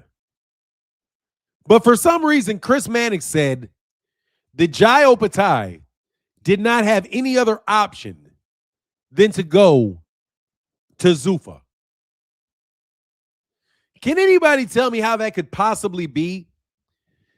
If Jai Opetaia is consistently fighting on Ring Magazine cards and Riyadh season cards? Can anybody help me understand that? Can anybody help me understand how it can be that Tyson Fury made all these hundreds of millions of dollars, but Tyson Fury is coming back out of retirement? How can it be? Is it that you guys were lying all the time when you were saying how much money these guys were getting paid? How much of the things that you guys say are lies? Framework, what does that mean, Zulu Lion? I mean, think about it. How is it that Jai Opetaia has to go to Zuffa if they got paid all that money? If you got paid $50 million, dog, you can retire. Remember when you guys used to just lie about how much money people were making? Just to lie about it and say to these other fighters, oh, if you come over here, you're going to get the big money over here. The big money's not over there. These guys are going out of business over there. Come on into my store. PBC's going out of business. We're making all the money over here. But oh Lord, you guys wind up looking like what's that woman's name that used to have the America's Top Model? America's Top Model. You remember that show? My wife used to watch this show, America's Top Model. And there used to be, I can't remember the lady, a black model used to be that Tyra Banks was the head of that show. And everything, they all loved each other, and the crew was all together, and they were going to make stars out of everybody. Fast forward 10 years later, they're all suing. They're all making hate videos about the reality of the show, how Tyra Banks wasn't this, and she didn't do this for other people, and how they were shaming people doing this, and all of the bad stuff that was going on in America's Top Model comes out 10 years later. Meanwhile, y'all out here selling Devin Haney. Devin Haney's making $30 million against Ryan Garcia. Devin Haney made $30 million against Ryan Garcia. Ryan Garcia says, I made $30 million against Devin Haney. Then it comes out months later that you guys didn't get paid any money at all. Dog, why would I believe a word Devin Haney says about the fights that he's going to have, the fights that he wants, the money that he's getting, whether or not his brother knew about the performance-enhancing drug test? Let me tell you something. The only thing that I can see Devin Haney and Bill Haney having a real talent with is setting up bullshit. That's the only thing that I can see these guys are actually very, very good at. Oh my God, of course I saw that. They said that the UFC, let me tell you what they said. I'll tell you what Ronda Rousey said. The UFC went from being the place that everybody went to so that they could earn some money. And then it became a monopoly. And now it is the place where everybody wants to leave because they cannot even make a living wage there. So what they said is,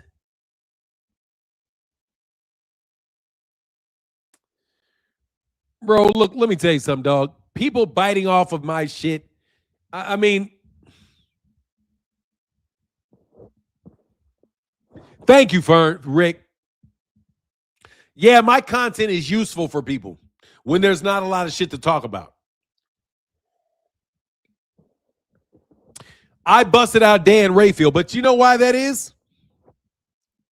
You want to know why that is, Rick? Because they have to play ball, Rick.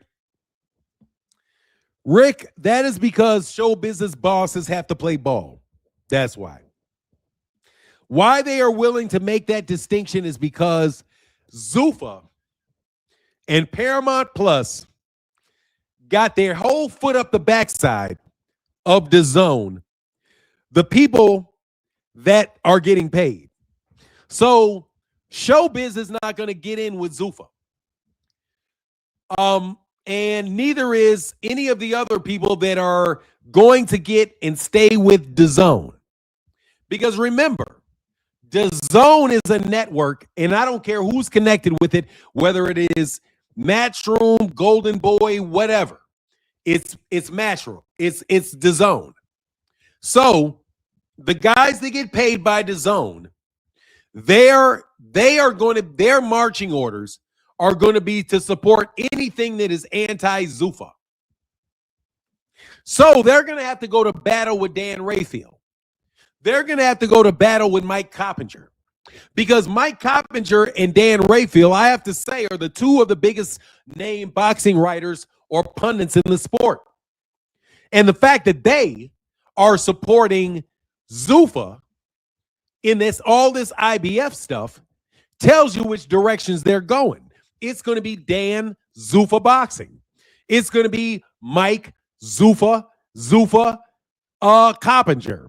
It's going to be Max Zuffa Kellerman. And all of them are going to be over there with Paramount Plus and Netflix. Where are you going to get these other people, which is DAZN? You're going to have the guys that are still going to be fighting over there. Matchroom, right? The Conor Benns, the Anthony Joshuas, Canelo. Oh, but even that is in trouble. Yeah, it is.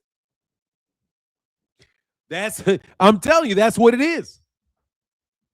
That they have to play ball with DAZN. You're going to have a rift going on between the Latin snake, right? Chris Mannix, even Chris Mannix, though. Now watch Chris Mannix. Chris Mannix is also pro-Zuffa. Chris Mannix knows where his bread is buttered. He's also siding with Zuffa and against he sided against the WBC and he sided against the IBF.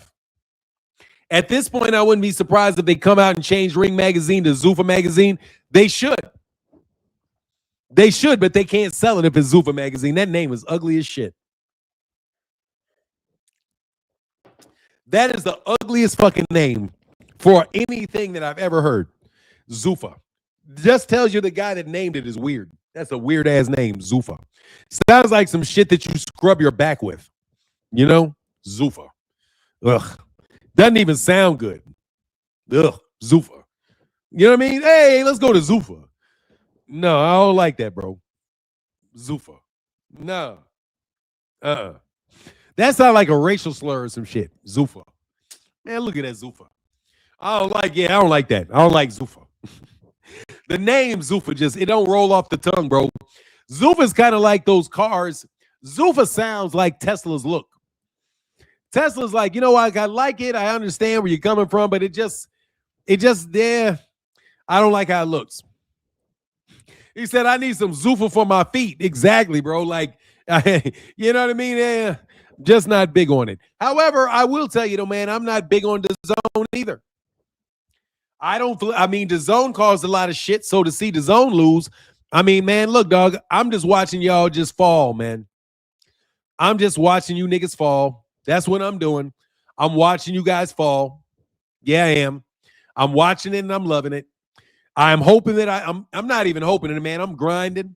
I'm putting out these boxing videos every day. I'm doing the best I can do, you know what I mean, to provide content and to be the best person I can be while I watch how this plays out. But I gotta tell you, man, I'm loving the fact that Devin Haney and you assholes out there who are lying to all these people, I'm loving the fucking fact that you niggas are not gonna succeed in that horse shit that you pulled off. And I mean it. I am really, really happy that Bill Haney and these, I don't want to sound like a hater, but I am being a hater. I'm happy that you guys are going to have to find new places to get your money from. I love that you're going to get the Dan Rayfield and Mike Coppinger, and these white boys are going to be the ones that get paid to be scumbags, and not you. I love it. I love that none of you guys are going to climb to the top of that. I love it. I can't lie. I'm listening to you guys say that you're not industry plants. Okay, you're not industry plants. You just planted yourself. It still doesn't make a difference if you're trying to control the narrative. What difference does it make if you're a for-hire controlling the narrative? It doesn't matter if you worked your way up from the ground up and got there, or if somebody picked your ass off of a cotton plant and threw you in there and told everybody about that. Doesn't matter. If you're doing the bidding of the people of the establishment, then you're doing the bidding of the establishment. You hear me? It doesn't make a difference. Doesn't make a difference if you worked your way up to being a sellout or if you just were paid to be a sellout from the beginning. The significance is whether or not you're selling out, and only you know that. You know what I mean? Only y'all know that. And I mean, I know that because every one of you know that I've never sold out. You guys are so clear. You say, well, you sell out if somebody offered you something. Like I'm just telling you the truth because I hear the conversation going on. It does not matter whether or not you are legit for 999,000 days. If you on the 1,000th, you start doing what they tell you. It doesn't matter whether or not you are anticipating what they want and giving them what they want, or whether or not they have instructed you to give them what you want. The point is that you either in the short term or the long term are trying to get something out of them by proving your value to them. Doesn't matter if you put the work in up until that point. Doesn't matter. You can be somebody's best friend and be a loyal person. for 50 years. But in the 51st year, you decide to sell them down the river. You can't go back and be like, well, I was cool with you for 50 years.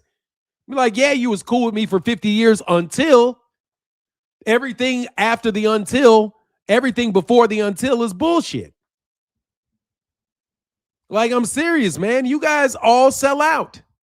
Eventually, if you don't tell people what your goal is, and you got your own secret goal that you're trying to get out there, you don't tell anybody, you get their support, and people believe that, oh, I'm supporting this person because this person's always going to be there for me. But you don't have any intention on always being there for them. You intend on being out there with the guys that you're trying to get to. Dog, everybody that climbs their way to the top on the back of other people think they have good intentions. That's why I judge this. I'm serious, man. Nobody can, and I'm going to talk for 20 minutes on this, and you know who y'all I'm talking. Bro, y'all are all sellouts. All of you. Once you grab that mic, once you get that check from those folk, that's it. That's it. It doesn't matter if you think you got a good reason to do it or a bad reason to do it. You're with them. And that's what you are. And then from there on, you're with them. And when you're with them, you're going to do the things that they want you to do. Otherwise, you're not going to be there with them. It has no, everybody knows how hard it is to work is. Let me say, I'm preaching to young people here. I'm 56 years old, about to be 57 years old. People my age know it. Bro, don't try to pull the wool over people's eyes. You guys ain't working no harder than anybody else is. Bullshit. Don't sit here and tell me that the reason that you're successful is because of how hard you work. You may work hard. There's a lot of hardworking people that fail every single solitary day. No. Most times that you get on that stage, you had to do what was necessary to get on that stage, or they wouldn't put you there. They wouldn't put you there. I'm sorry. You would not be there. Wouldn't be there. If the people that I'm talking about put you there, you would not be there unless they believe that you are going to do what they want you to do. And the second that you don't, you're not going to be there. That's what, look, Noam Chomsky said that. Noam Chomsky is a guy, if you've never heard of him, you should look him up. But Noam Chomsky was debating a guy in the media one time, and he said, look, there's nothing personal about you believing what you believe. Because the fact of the matter is, if you didn't believe what they were telling you, you wouldn't be there. Okay? Everybody's a genius and a brilliant person when you're echoing what everybody wants you to say. No. Like take Charlie Kirk, for example. People swear to God Charlie Kirk wasn't a plant. Yeah, he was. He was a plant. You just didn't plant you. Okay? He's a plant. You just didn't plant it. He planted himself. He decided that this was his mission and this was what he was going to do. And this is what his direction was. And that worked perfectly well for all the people that were giving him money. Until he said some shit that didn't work for him. Now, because he wanted to express himself in other areas related to other things, that didn't mean he wasn't a plant. It just means that he went independent. That means that once he got planted, he thought his branches could grow in ways that it couldn't grow. And they cut that motherfucker off at the top. So no, you think people recognize when they are a plant? Like, I'm serious. Do you think somebody wakes up and just one day says, I'm going to be a sellout? No, it's a process, right? So take, for example, people saying that nobody offered me anything. That's not true. I was offered something. I was offered a deal with a gambling site. The gambling site said, I will pay you X amount of dollars for people that sign up to the gambling site. And I said, okay. And I told every one of you guys, hey, if you bet at, I won't say the name of the company, but bet at this company, right? Some of y'all remember when I was doing that. Then one day, I was told that there was not enough people placing bets for this sponsorship to continue. So I said, okay, well, what do you want me to do? And they said, well, we need for you to gamble more. Now, mind you, I'm not a gambler. I have bet before, but trust me, the only time I gamble is if I'm desperate. Like if I need money and I'm like, oh, shit, I need some money. My daughter's in law school. Shit's getting tight. Fuck. Maybe I should just bet $100 on this boxing match and see if I can get a couple hundred out of it. That's the only time that I'm going to think about gambling. So anyway, they say, well, look, you can gamble $15,000, $30,000 a match. And then I say, yeah, but I don't have that type of money. And they said, no, don't worry about it. We'll give you the money. And I said, okay, but you're going to give me the money? So you're going to give me $30,000 to bet? And she said, yeah, we're going to give you the money to bet. And I said, so I'm going to win money? She said, no, you're not going to win money, but we're going to give you the money to gamble with, but you just can't take it off the site. You have to keep working with that $30,000 over and over and over again. So I'm thinking, okay, well, if I lose more than $30,000, then they're just going to refill it with this imaginary money, right? So I have a choice. Listen to me, kids. This was my choice. Am I willing to lie to my followers for money? That was when I was tested. That is when I was tested. When they asked me to lie. Everything was fine and dandy when I had to tell the truth. It was great. I get the money. I tell you to gamble.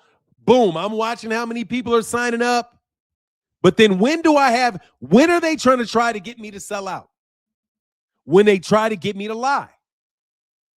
If I would have lied to you and said that this was my money, I could have wound up on DAZN. I could have.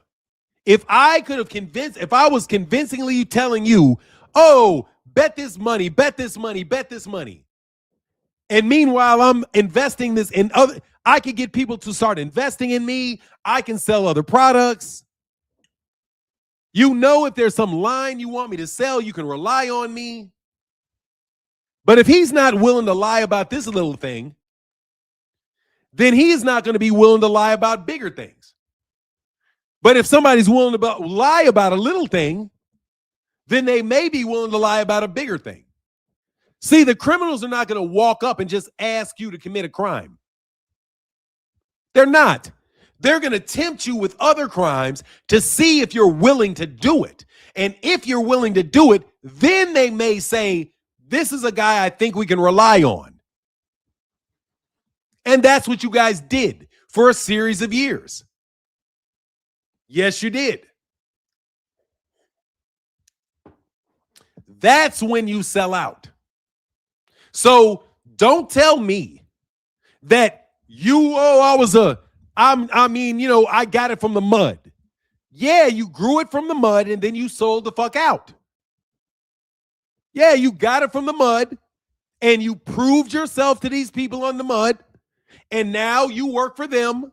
And now you're going to do the job that you auditioned for.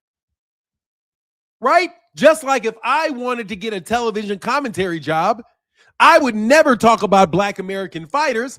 I would just tell you what the promoters want me to tell you. I would buy views on my channel. I would try to convince you guys that I'm an influential person in the sport of boxing. So if you want to get introduced to a manager, I can introduce you to a manager. I can get a cut of the money from that fight.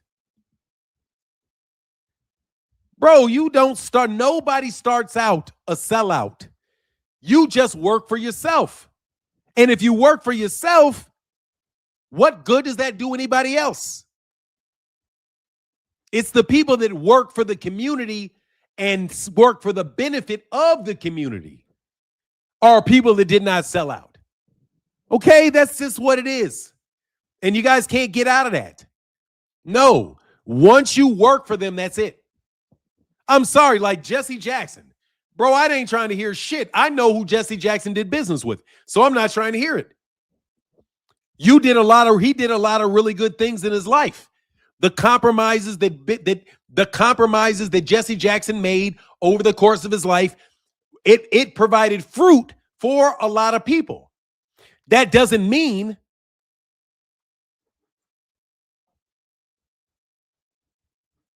that the man has not done things where he harmed people, because he absolutely did. Absolutely added a lot of confusion to the world. He didn't understand the confusion he was adding. He's just going along with a program that people told him. Hey, Jesse, we need you to sell this. Hey, Martin, we need you to sell that. Have you seen the new app Terrence just dropped? Hell no. Jesse Jackson's not a sellout. Jesse Jackson's dead. And Jesse Jackson absolutely positively sold people out. Fuck out of here. Jesse Jackson absolutely positively sold people out. Absolutely did. Fuck out of here. Jesse Jackson is a fucking politician. Jesse Jackson sold a bunch of fucking people out. Jesse Jackson absolutely stabbed a bunch of people in the fucking back. And in fact, Jesse Jackson, one of the regrets of Jesse Jackson's life is that he didn't stab Barack Obama in the back earlier. Fuck out of here.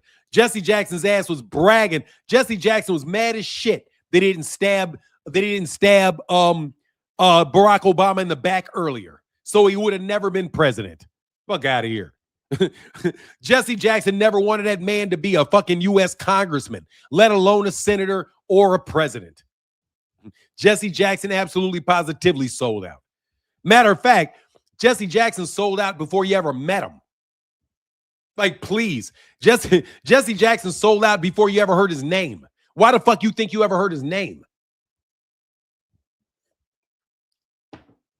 Exactly. He said he wanted to cut Barack Obama's balls off. Said the same shit about me. Fuck them dudes. I mean it to the bottom of my heart, man. Rest in peace, bro. But in life, fuck Jesse Jackson. Fuck Vernon Jordan, too. Like, dog, seriously, man, I ain't no peon, bro. I know these people. And I mean that shit. I don't give a fuck about Jesse Jackson. Rest in peace. Whatever. Fuck Vernon Jordan, too. Fuck the Congressional Black Caucus to a number, with the exception of maybe Cynthia McKenna and Maxine Waters. He's still a fucking sellout. I don't give a fuck. I don't give a fuck. He's still a fucking sellout. He's a sellout. He's still a sellout. I don't give a fuck what you think. And what did I do for the black community, Christopher? What have I done for the black community? I'll be very interested to know what I've done for the black community, since you think somebody did more than me. What did I do? What have I done for Black America? What have I done for Black America? Do you know what I've done for Black America? I don't think you do. Oh, so therefore you don't know what the fuck you're talking about. I've done plenty for Black America. I do something for Black America every single solitary minute of the day. Hey, can y'all put a 1 in the chat if you're Black American? Hey, man, can you put a 1 in the chat if you're Black American? Jesse Jackson's a preacher. Stop it. Nigga, first of all, you know exactly who I am. You know exactly who I am. Fuck you. Fuck Jesse Jackson. Fuck all of y'all. You guys ain't nothing but a bunch of fucking sellouts that make black people put in the same fucking situation they've always been in. I've created more jobs than your bitch ass has. When has Jesse Jackson ever opened a business? What business did Jesse Jackson run? Jesse Jackson lived off the fucking church. and off of white people's handouts, bro. Fuck out of here with Jesse Jackson. Fuck Jesse Jackson. All Jesse Jackson did was sit up as a counterpoint to other black people that were really trying to make progress. Fuck Jesse Jackson. And fuck you too, because you're not even a black person saying this shit. I mean that shit to the bottom of my heart. Fuck Jesse Jackson. I met Jesse Jackson. I've listened to Jesse Jackson. You've never met the man, but yet you want to talk about Jesse Jackson was one of the most selfish, egotistical assholes that you could ever fucking run into in your life. But yet you want to talk about all the great things that he did. Jesse Jackson is absolutely one of the people behind the omnibus crime bill and supported the Democratic Party that put in the omnibus crime bill that took all that damn money away from welfare and stuck it into prisons. Jesse Jackson and the rest of you sellouts were part of that Joe Biden bullshit that stuck all those niggas in jail. Fuck Jesse Jackson and all of them. The only civil rights leaders that were worth shit died. How about that? Every single one of them died. The ones that were really trying to push it, all of them got killed. They either got killed or put in jail. They damn sure didn't get put into a position of being the first black man to be nominated for the presidency. That dude is an op his whole fucking career. Fuck Jesse Jackson. And you can say what you want, but you know who the fuck I am. And it matters that I say fuck Jesse Jackson. Thank you very much. Because you think you guys run some shit. You don't run nothing. You guys in that your reverends don't run anything. Your reverend, if he got the name reverend on him, he don't run nothing. He's just there as a part of establishment so that he can tell y'all, read the Bible and get into politics. He's a politician. That's what he is. Nah, Jesse wasn't cool. Fuck Jesse. No, Jesse was not cool. Fuck Jesse. I'm sorry. You guys can be cool with Jesse. I'm not cool with Jesse. No. I'm not going to sit up here and lie to you and sit there and tell you, yeah, Jesse Jackson was a good. No, I don't believe it. I don't believe it. I was around him. I listened to him. I was in school during the time that they put all of that intellectual bullying on people. These guys were the ones in Black America that were the ones picking and choosing what young black people were coming up, were going to be able to get what opportunities. And these guys use their power to fuck over a lot of people. So I don't have to like somebody that don't like me. And just because you guys were not known by Jesse Jackson, for Jesse Jackson not to like you, doesn't mean that Jesse Jackson did not go out of his way to fuck over people's lives. Because Jesse Jackson had a power trip. He was a fucking egomaniac with a power trip, and anybody that didn't fucking agree with him, his ass wanted to go out of his way to try to ruin him. Because that's the way those guys operate. So fuck what you talking about. Anybody that didn't agree with Jesse Jackson, anybody that didn't agree with civil rights, anybody that didn't agree with integration, anybody that didn't go along with that, they were the problem. Because Jesse Jackson and those guys can't do anything to white people. But what can they do things to? They can do things to black people. So all of these dudes that you talk about and you look up to, brother, I'm 57 years old. I've been an adult for 37 years. I've been an adult for 37 years. I know full well what they were on. No, you guys can look at these people and worship these people. I don't worship these people. Get out of here. I'm a grown-ass man. I know what Jesse Jackson was. That's why he's there.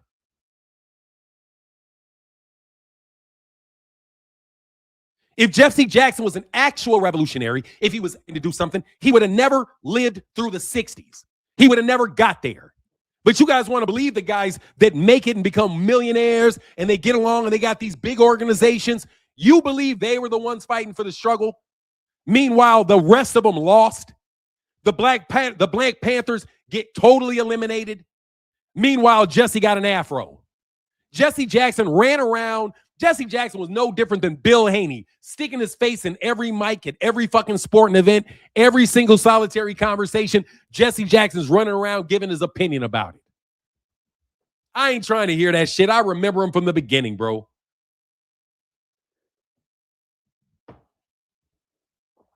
I ain't trying to hear it. And anyway, my opinion matters. Just so you know. You guys can keep popping off at the lips and you're going to lose everything.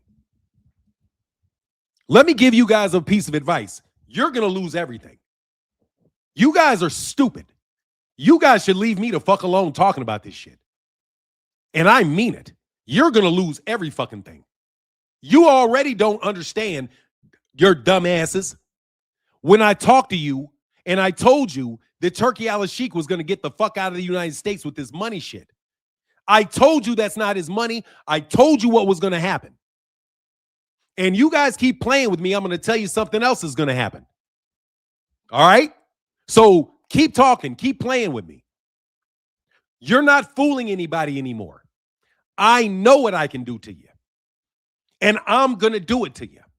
And it's not going to matter what anybody else's opinion is. And let me tell you something about Jesse Jackson, and I mean this shit. Jesse Jackson was only as powerful as those television cameras made him. That was it. He is only as influential as those cameras made him. When he's off camera, he turned into a different person. And you better believe that that person that he turned into better leave me the fuck alone. Because I ain't never, ever, ever, ever tried to be what he is. But there's a reason he don't like me. There's a reason he didn't like my family. There's a reason he stood in the middle of our business. There's a reason why he didn't want me personally to be successful. So I know who my enemies are, and I know who my enemies were. So I don't have to like them never. And I don't ever have to forgive you for being no kumbaya shit, none of it. None of it. And you guys can keep playing if you want. You guys can keep acting like you don't know who I'm talking about. Let me tell you, I'm going to say somebody by name. Hakeem Jeffries, you want nothing with me. I'm going to get off on this. It's 2 hours. Hakeem Jeffries, you don't want nothing with me, and you know it. Cory Booker, you want nothing with me, and you know it. You better get your fucking boys. Got it? Because the last time I told you about this shit, you didn't believe me. And then I had to run through your whole fucking crew. So you niggas keep coming around me. You keep playing these stupid fucking games, and you're going to win some fucking real prizes. You got me? And I don't give a shit about making an example of you on camera. And I mean it. So let life be good, bro. Don't ever sit there talk to me about what I did for Black America while you guys aren't doing anything. You're not doing anything but trying to sell us out as soon as you get an opportunity to get put in a position. Because you think as long as you're in the room, a black person's in the room, and then you sell out to their interests. But I'm telling you, you don't have anything because you're black. Jesse Jackson don't have no money. Jesse Jackson didn't have 2 dimes to rub against each other his entire life. I mean it. You guys don't have no money. We have money. You see the difference? You guys have mouths and TVs. We've got real money and real militaries. We're real. You guys are Memorex. You guys are real. You guys are Memorex. Yeah, Jay, Money King is getting boring, but yet you're here every day. Yeah. It's boring, but your bitch ass is here still. Like I said, come up here again and talk crazy again, and we're going to make some examples of you niggas in real world life. Okay? And it's never going to hit YouTube. Jesse Jackson for President 84. What a time. I was 8. RIP Jesse Jackson. Nah, fuck Jesse Jackson. And I'm throwing you out of here for saying it. Jesse Jackson sold the United States out. Jesse, you can say what you want about Jesse Jackson. I don't have to like Jesse. And I don't have to let you in my comment section if you like Jesse. No. Jesse Jackson stuck his fingers in a lot of people's, causing problems for a lot of people. Jesse Jackson, with Jesse Jackson's big ass ego, caused a lot of people problems in their real lives. He took and affected people's money. He affected people's reputations. And he did it all by what he called cutting people's nuts off. And he worked with the little hats to cut certain black people's nuts off so that they never got to a position of importance. You understand what I'm saying to you? That's Jesse Jackson. That's Al Sharpton. That's one of the jobs of these other people, of these people that you think I should look up to. They were the ones that decided who the next generation of leaders were going to be. That was Jesse Jackson that chose them.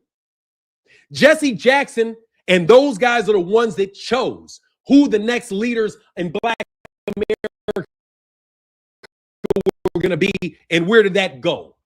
It went to a bunch of people and black people getting stuck in jail in the omnibus crime bill because those were the people that supported Bill Clinton, Hillary Clinton, and the Democratic Party when they put all these black people in jail. But you don't want to say that about Jesse Jackson. You want to hear about keep hope alive, up with dope, down with dope. I don't care about that stuff. Not when you're sitting there when you guys are actively coordinating, shifting money from welfare into poverty.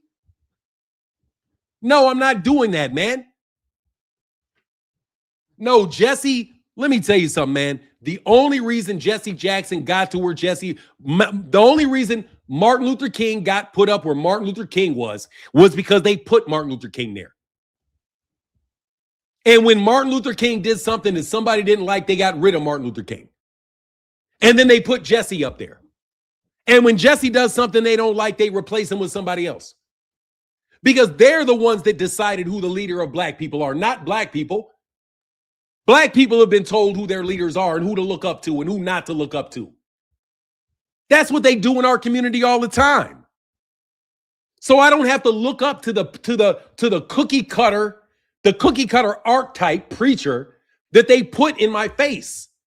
And you can say what you want. I was young, black, and brilliant around that guy. They don't like that. Let me repeat. I was young, black, rich, and brilliant around him. And you better believe they did not like it. Andy Young didn't like it. Jesse Jackson didn't like it. None of them liked it. You know why? Because when black people are coming, Black Martin is not suicidal. Man, fuck out of here, nigga. You niggas can't do nothing. What do you mean suicidal? You niggas are pussy.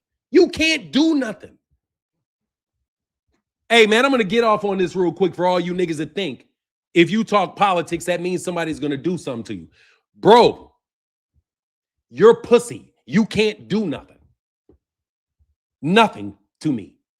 I am not taking a chance by saying this to you at all. The only chance that I'm taking is that my video might get demonetized. Other than that, bro, I ain't risking nothing with Bill Haney. Bill Haney can't do nothing with me. Nothing. I'm not risking this with the Congressional Black Caucus. The Congressional Black Caucus can't do nothing to me. They already tried it. They already failed. How many times? Don't you already understand? All these guys already came at me and they already all lost. They already came at me. And I'm just being honest about you, bro. I don't like these dudes. I don't. All the black leadership that you look up to, bro, I'm in the same class of people that they were in. The same class. Went to the same schools, same fucking parties, same education, same everything. The difference between me and them is that I don't need them. That's the difference. They could never get me into the back rooms to feel on my booty because I had plenty money in my pocket. They could never get me with, if you don't do this, you're going to go back to the hood, because I wasn't from the hood. I already had everything. So they couldn't tell me and lie to me about what I needed to do to get anything. That's the problem I had with them, because I was already there. So I want to know how we're going to solve the problem of racism. I'm not trying to figure out how I can put more money in my pocket. That's what these guys are doing. Jesse Jackson is trying to figure out how to put more money in his pocket while trying to solve the problem. Al Sharpton is trying to figure out how to put money in his pocket while trying to solve the problem. So he gets caught up. He gets caught up between what I do to make my money and what I do to help the people. Dude, that was not my problem. I don't have any of you guys you guys can't do that shit to me. And even though you try, you have to go to family members for that. So it has very limited effect. But anyway, man, y'all keep living where you live. Okay? You guys keep believing what you believe. You believe every black man they put on television that sings with a harmonic voice is there to lead you to God. If Jesse Jackson was such a God-fearing man, why is he talking about cutting the balls off of another man? He's a reverend, which means you're supposed to fear him. He's not a pastor who's supposed to educate you. He's a reverend who you're supposed to fear. Anyway, man, like I said, bro, why do you keep bothering me with blue blood, bro? Man, look, bro, dude, blue blood is not a dude. Dude, leave me alone with that shit, man.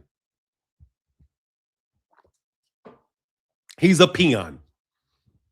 He's a fucking peon. Everybody's dangerous. I know about 9,000 people that are dangerous. Anybody that's dangerous is already being watched. So I'm not worried about you. Do something. I mean it.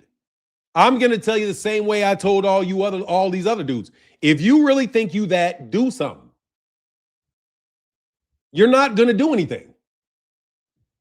Period. So shut the fuck up talking about you going to do something. You're not going to do nothing. Even if you are a big thug, even if you are somebody that has the ability to send hitters to somebody, you're not going to do anything to me. So stop playing stupid games and sit your ass down in the back of the room and shut the fuck up while grown people talk. And I'd say the same shit to any one of them niggas in the Congressional Black Caucus. Your votes don't matter. Sit your ass on TV and shut the fuck up, because you're not doing anything but telling people what your bosses tell you to tell them. And once you get that signal once you get that bat signal, I don't care, bro. I'm already way down line of that. You guys are the one that wanted to get on TV. I never wanted to be on TV, and you lost. So I'm going to tell you one more time before I get out of here. There's a reason why you guys got 5 RICOs on you. And I told you, you're stealing from the wrong people. You're going to start getting.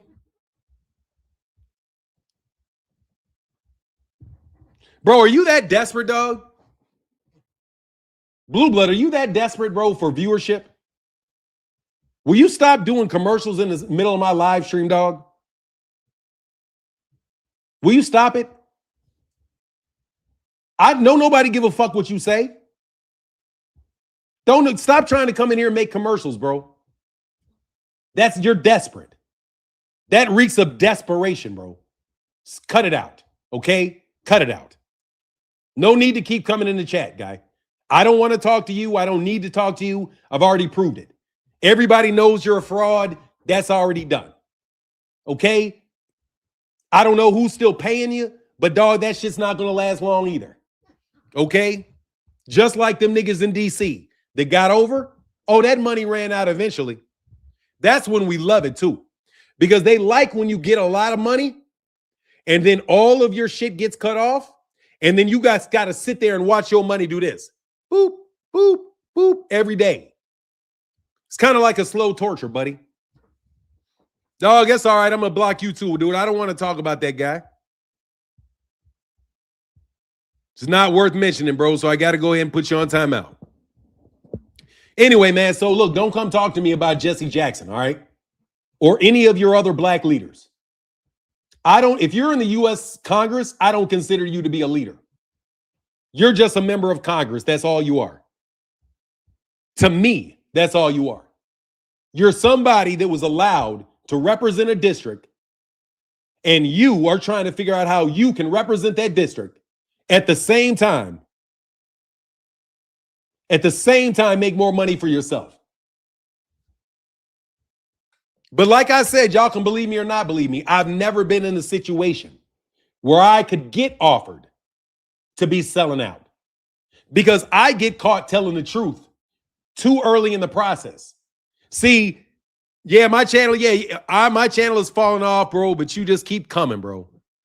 Yeah, I know my channel is falling off, but I'm on here for 2.5 hours. I'm going to have 4,000 people in here. You keep coming by the channel saying, dude, my channel's been falling off for fucking 8 years. No joke, bro. Listening to you ignorant kids. Listening to you stupid kids. Stupid kids. My channel's been falling off for 7 years. I got 150,000 subscribers. My channel's been falling off since I had 10,000 subscribers. Oh my God, Fanon, you fall off. I've got 20,000 subscribers. Oh, at 100,000. Oh, you're falling.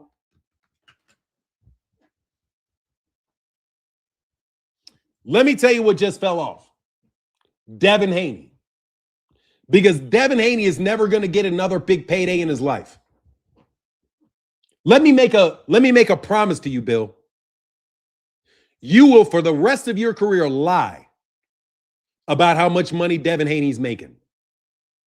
Because I promise you, Bill, that Devin Haney will never get another big payday in his career. I promise you that. He will never get another big payday. He will be the B-side small chump change nigga in every single solitary fight he has. Yes, he will. Just like when people supported him, when we supported him, and we said we like Devin. Hey, exactly. Man say, Fanon, you falling just like the PBC. These dudes funny. Yeah. Yeah, just remember I said that, Bill. Just like how when we talked about Devin and we made Devin's name blow up, and I was a part of that. I promise you, Bill Haney, that Devin Haney will never make a significant amount of money again in a boxing match. I am going to use all my behind the scenes contacts. And if any, and they all listening to me, I promise you he will not make that money. I promise you. I promise you. You know why? Because you guys always want to be cute. Anthony Jerry Man said, Chi-Town here, Fanon, you are the truth. I'm 61 and raised. Keep going. Thank you, brother. Appreciate you, man. Like, dude, man, don't tell you. He said, that's a fact. You're the reason most of us knew who Devin are. I'm telling you, bro. No, I'm the reason. Hey, in my little diluted word, I'm the reason that he got any financial backing. No, let me tell you about my diluted world. If you don't mind me doing this, because I got to earn money, I got to talk longer today, because I need the support and super chats and cash apps, because, you know, nobody's giving me under the table money. But let me tell you what my diluted memory tells me. My people are the ones that financially supported him. Yep. The people that I'm associated with, Devin Haney was still with the PBC before he got that deal over there with Eddie Hearn. Yeah, he was. Yeah, he was. I remember the day of the fight. I remember when the deal was cut. When Devin Haney moved in to start getting all that promotion and all that. I remember when the deal was cut. I remember it was the WBC that was intricately involved in it. And it was his aunt. But that's okay. You guys, you know, you got the approval for the money. Yes, you did, because I now know where you got the approval for the money. Because just like the PBC got approval for the money back in 2026, you guys got approval for some money when Brandon Adams fought Jamal Charlo. Yes, you did. That's when you got the money, and that's when you started using all that money to start acting a fucking fool. Yeah, you did. Yeah, you did, Bill. Yes, you did. And by the way, Bill, you guys went to people to fulfill those promises that I don't even like. Yes, you did. You guys know full well that I'm upper level in this organization. And you know that I don't do this job, that this job is for my money that I live on. But you guys also know very, very well who I'm connected with and how connected I am. And you know full well I have access to this money. And you know full well I can get you access to this money. Just by saying that I think you should have access to the money. You're going to get access to the money. Everybody knows that. Just like when I say, if we're going to get to the money, you're not going to have any more money. You're not going to get any more money. Yeah. And let me tell you how you were able to pull it off. So everybody knows. See, the person before me had something called seniority over me. Bro, I'm not connected. Oh, I'm not connected. I'm delusional. Thank you, man. Google me. Google me, bitch. Anyway, like I said, you guys know full well that my people are the ones that can get you any money that you want for anything that you want it for. Yes, you do. We have bank level access to gigantic sums of money. Yes, we do. Yes, you do. And you guys been hitting the lick. Google me. Exactly. Google me, bitch. You'll find out exactly who I am. But you already know it. See, this is the thing, bro. The people in the know already knew me. You guys already know who I am. You just also know that nobody else knows who I am. It's that simple. You guys know who I am. You also know that I'm not somebody that wants to be in the public eye. I'm just put in a situation where I had to start showing my face. You guys know exactly who I am, and you know exactly what we get down with. Yes, you do. That's why you guys always want to talk about street shit around me. You know Blackwells. You know what we run. You know what we did. You know who we are. The only problem is I don't like you. I don't like you. And since I don't like you, you're not going to get any more money. So you can keep saying I'm falling off all you want, but there's still going to be 200 people listening to me for 2.5 hours. And if I tell you that you're not going to get another fight for any significant money, Bill, you're not going to get it. You're not going to get it. Because if somebody gives it to you, then those people are going to be in a lot of trouble with people that they don't want to be in trouble with. And you can believe it or you cannot believe it. I don't care. Test me. Bro, get out of here, dog. You're a bot, nigga. He ain't trying to hear you. I'm telling you, I'm taking it to the street today. I'm telling you exactly what the truth is. Bill Haney is nothing but a fraud. He's nothing but a little fraud. He knew full well he was going to be able to pump money through boxing in his son's boxing career. They tried to make him, you test you 1 + 1 equals 4. I'm just trying to test me on it. It's easy for you to do. Test me on it. I'll make a prediction that comes true, and then you can tell me that I'm right. Because, Bill, this is really weird. Every time I do this, when I say, hey, man, I know it's you, Bill, and I say, Bill, I'm going to shut that money off. Or I say, I know you guys are fixing fights because you guys are gambling on fixed fights. And I tell you that you have to stop it. And I tell you that you're going to stop it because there's going to be investigations that are going to make you stop it.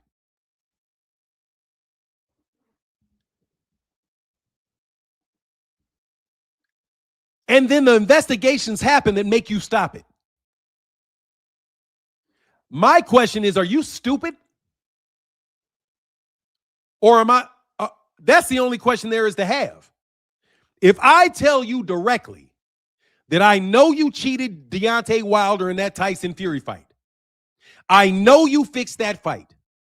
If I tell you directly, I know you fixed Terence Crawford, Errol Spence fight. If I tell you directly, I know you fixed Anthony Joshua versus Andy Ruiz. I know you did. And you are doing this for gambling money. If I then tell you that you're going to stop it, and then there is going to be RICO charges on you, and then the RICO charges come, why do you get to keep talking shit to me? Why do you get to talk shit to me? Blue blood, you say you can't predict the date of a fight. But you've got all the credibility in the world to these people. Bro, get out of here, man. You guys, I mean, seriously, bro. It's not going to work. The gig is up.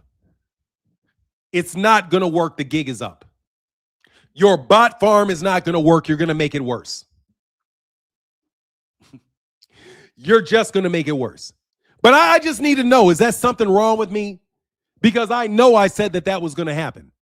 And I know you guys said that I was crazy for saying it was going to happen. But then it happened.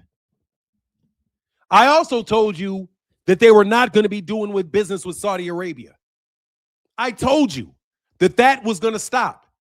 That money is not coming from Saudi Arabia, and that money is going to get cut off. Over the course of about 2 years, the money got cut off. So I don't understand why I still have to deal with you kids telling me that I'm making shit up. I don't understand this with you kids. I'm closer to 60 than I am to 50, which should tell you something. I've been around a long time. I've had plenty of opportunities to meet all of these people and do a lot of things in my life, bro. I'm not 30. I'm 57. That's 37 more years of experience, bro. You think I was just twiddling my fingers the whole time? So I want to know why it is that I got to be the liar and you get to be the one that tells the truth. Just because you got some white boys on big platforms that put out the same news as you. I just need to understand this. How can I be crazy? I mean, don't act like you guys have not claimed that I was crazy. I played along with it. I'll say, yeah, I'm crazy, just to get people to leave me alone. I know full well I ain't crazy. I know full well, but it's much easier to just say, you know what? I cannot get rid of the idea that these people are not going to believe what I have to say, and they're not going to believe I am who I am, and they're not going to believe it. So you know what I'm going to do? I'm going to say, okay, you're right, I'm crazy. And then I'm just going to go let everything play out the way it plays out. And when it all plays out the way it plays out, then you're going to see that I wasn't crazy. Because in the case of me, crazy just means I was right too early. That's it. It just means I was right too early. I know whose money this is. I know where it's coming from. I know Turkey Al-Sheikh is not real. I know he's make believe. He's a real person, but that's not his money. And how's it going to get proven? When you guys find another way to pay another fighter $100 million for one of your fights. Because there's no way in the world that with Iran launching projectiles all over the Middle East, that you guys are going to be having a ring card in Saudi Arabia in September. How in the world is the world going to change from having all of this issue where the price of oil could go to $200 a gallon? You got a naval base in Riyadh got blown up. You guys aren't talking about it at all. But somehow by the end of the year, you guys are going to find another source for $100 million a fight. Because you know why? Because Riyadh was never the source for that money. It was only the cover for that money. And you covered for the money. They benefited from them covering the money, but they're not going to be able to cover it anymore. You're going to have to find somebody else, which is why you see this.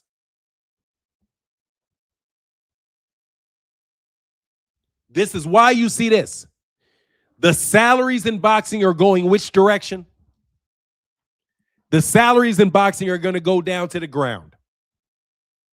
They're going to go to the ground because you guys are going to start getting paid what you weigh and not getting paid for what you say. Can I get an amen? You fighters are going to start getting paid what you weigh and not getting paid for what you say. Devin Haney has never made profit in a fight ever. Ever. Has this fight ever turned a profit? This man's entire career is a financial loss where he pockets the money despite all the money being lost.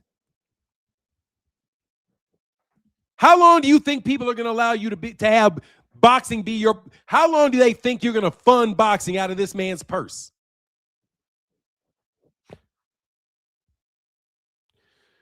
They saying Shakur just signed an $80 million deal for Zuf.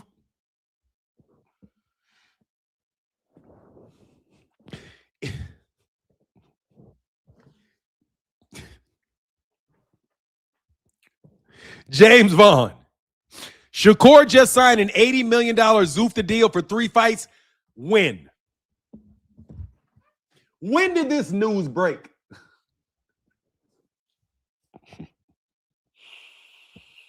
That's, hey, if they come up with the money, it's not Saudi Arabia, bro.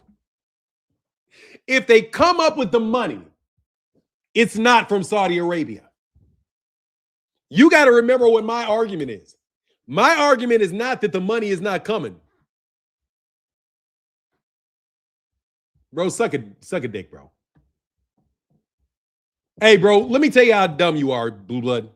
Blue Blood. You're stupid, man. You illiterate Blue Blood. I don't want to light off on your dumb ass. But, dude, you need mental health assistance, you stupid ass. Everybody has mental health. You need mental health. Everybody has mental health. Dumbass. Dumbass. Everybody has mental health. You need mental health. So do you. Who the fuck doesn't need mental health? Bro, you just been, dog, I know it's you because of the dumb shit you say, bro. Like, you're so uneducated, man. Like, bro, you did not get out of junior college, dog. There ain't no fucking way that you... Dude, you are so uneducated, dog. You're an intelligent person who is woefully undereducated, man. Like intelligence is one thing, but, bro, you're so uneducated, man. Like, you're smarter than all the guys that are dumb. You know what I mean? Like, you're smarter than all the guys that are uneducated. Like, you know, you're just smart enough to convince people that don't know what the fuck you're talking about that you know what you're talking about. Like, that's the only thing you can do. You are smart enough to convince people that are dumber than you that you know what you're talking about. But whenever you run into anybody with 5 brain cells, they immediately are like, God, this dude is full of shit.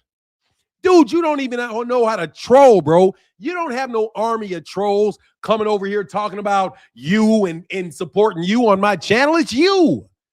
You know what I'm saying? Like, bro, it's you. It's you. Just like when Champside would come by my channel. Champside used to come by the channel and be like, oh, Champside did a video on this. Nigga, it's you, Champside. Ain't nobody coming here to support you but you. Don't act like you got some big crowd of people that are coming over here to support you, man. That's you with a goddamn bot, bro. Stop it. I'm not saying you're the dumbest person. You better hope the dumbest person don't die. Like, dog, man, stop that shit. You can't spell. You can't, I mean, bro, stop. You're not educated. Like, if you're not formally educated, you're not formally educated. Somebody that is not formally educated can beat somebody in a debate if they know what they're doing in a debate, right? If you're right. But, dog, please stop that stupid shit, bro. Everybody knows it's you. Everybody knows it's you. It's you. Stop. And that makes you look so small because you got to come here under a fake name to talk to me. Same thing as the other dude. Bro, you guys all got to come to me to talk to me under fake names so that you can act like you're some big guy on your channel. But really, bro, it's just you. You're nigga, everybody sees you, bro. Like, nigga, it's like your breath smells like boo-boo. You come in, everybody smells boo-boo on your breath, but because you do this, you can't see me. Fuck Zufta, nigga. Fuck Zufta. Dude, that's not, dude. Zufta, I don't give a fuck. Zuffa. Zufta, I don't give a fuck about Zufta. Zufta, who cares? Nigga, that's a mispronunciation. I don't care. I don't care enough to pronounce Zufta.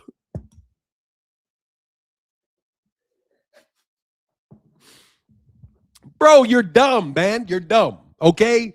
Dog, you're dumb. No, seriously, bro. I'm telling you, this is somebody that is tested with an IQ that is very, very, very high, bro. I mean it, and I mean this with all politeness. Okay? It's like you're 6'6" in your IQ. You're like 6'6".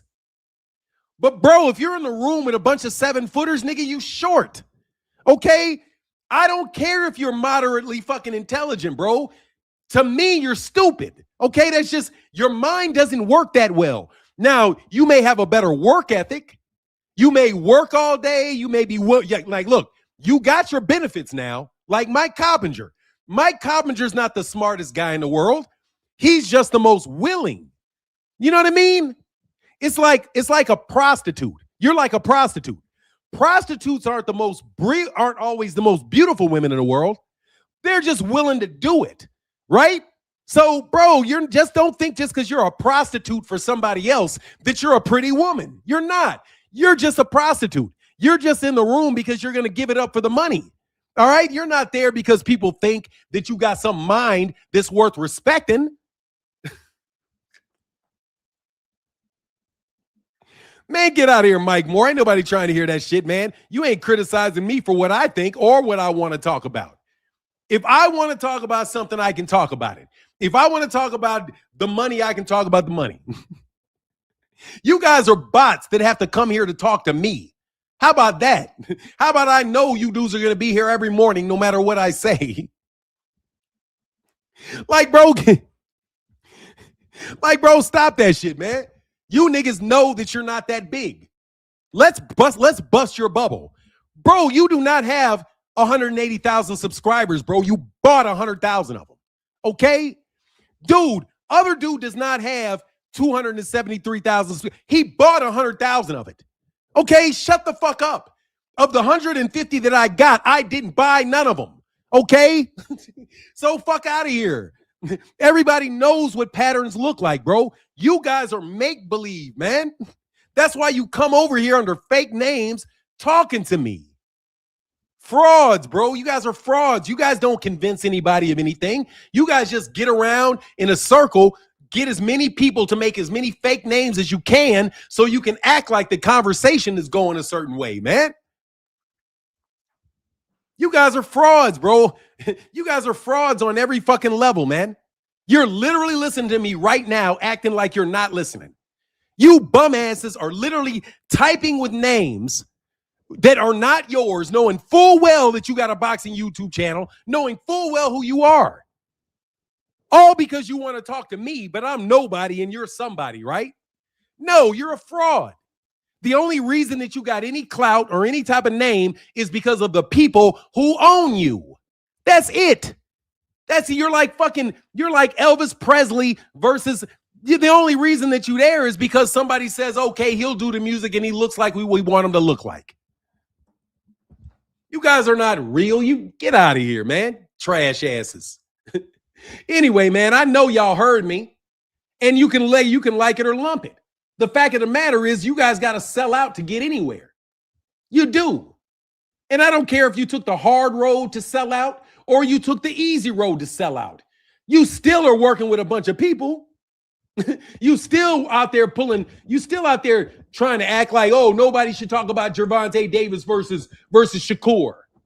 Why shouldn't we talk about Gervonta Davis versus Shakur? Because it doesn't work for the narrative of the other people around you. Oh, I don't want to hear that anymore.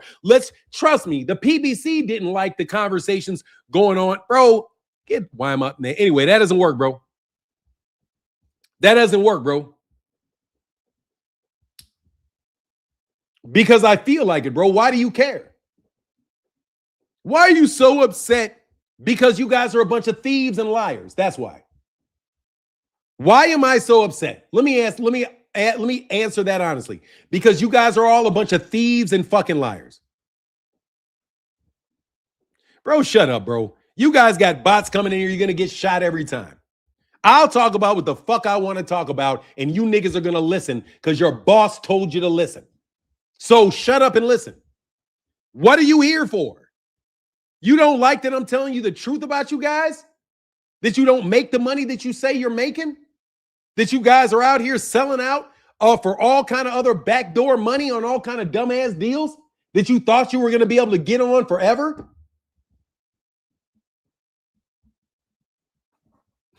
Like, for real, bro, I know I got you mad, Bill. I know I got you mad, bro, because I'm going to destroy your game, Bill. Between me and you, Bill, I'm going to make sure that every single solitary one of every little sneaky pieces of shit that you niggas try to do, I'm going to make sure to the best of my ability that you fail doing it. Out of pure 100% spite. Got me? 100% spite. Not... Hey, bro, how many times you gonna make videos up, bro? How many are you gonna make up, bro? Hey, Bill, how many times you got to make up fake names to talk to me? Let me help you one more out, you fake ass cats. I think Devin Haney is gonna lose his next fight. I think Devin Haney is gonna lose his next fight. Did you just say Bill? Hold on, Bill. Yeah, you don't like it, Bill. I know you don't like it, Bill. Hey, Bill, keep telling a bunch of little kids you don't know who I am. Hey, Bill, keep telling a bunch of little kids that you don't know what the deal is, Bill. Keep talking to a bunch of 20, 30-year-olds and let them keep walking off that ledge, Bill, that you know damn well you ain't walking up to. You know you're not walking up to that ledge, Bill. You want everybody else to walk up to that ledge, Bill.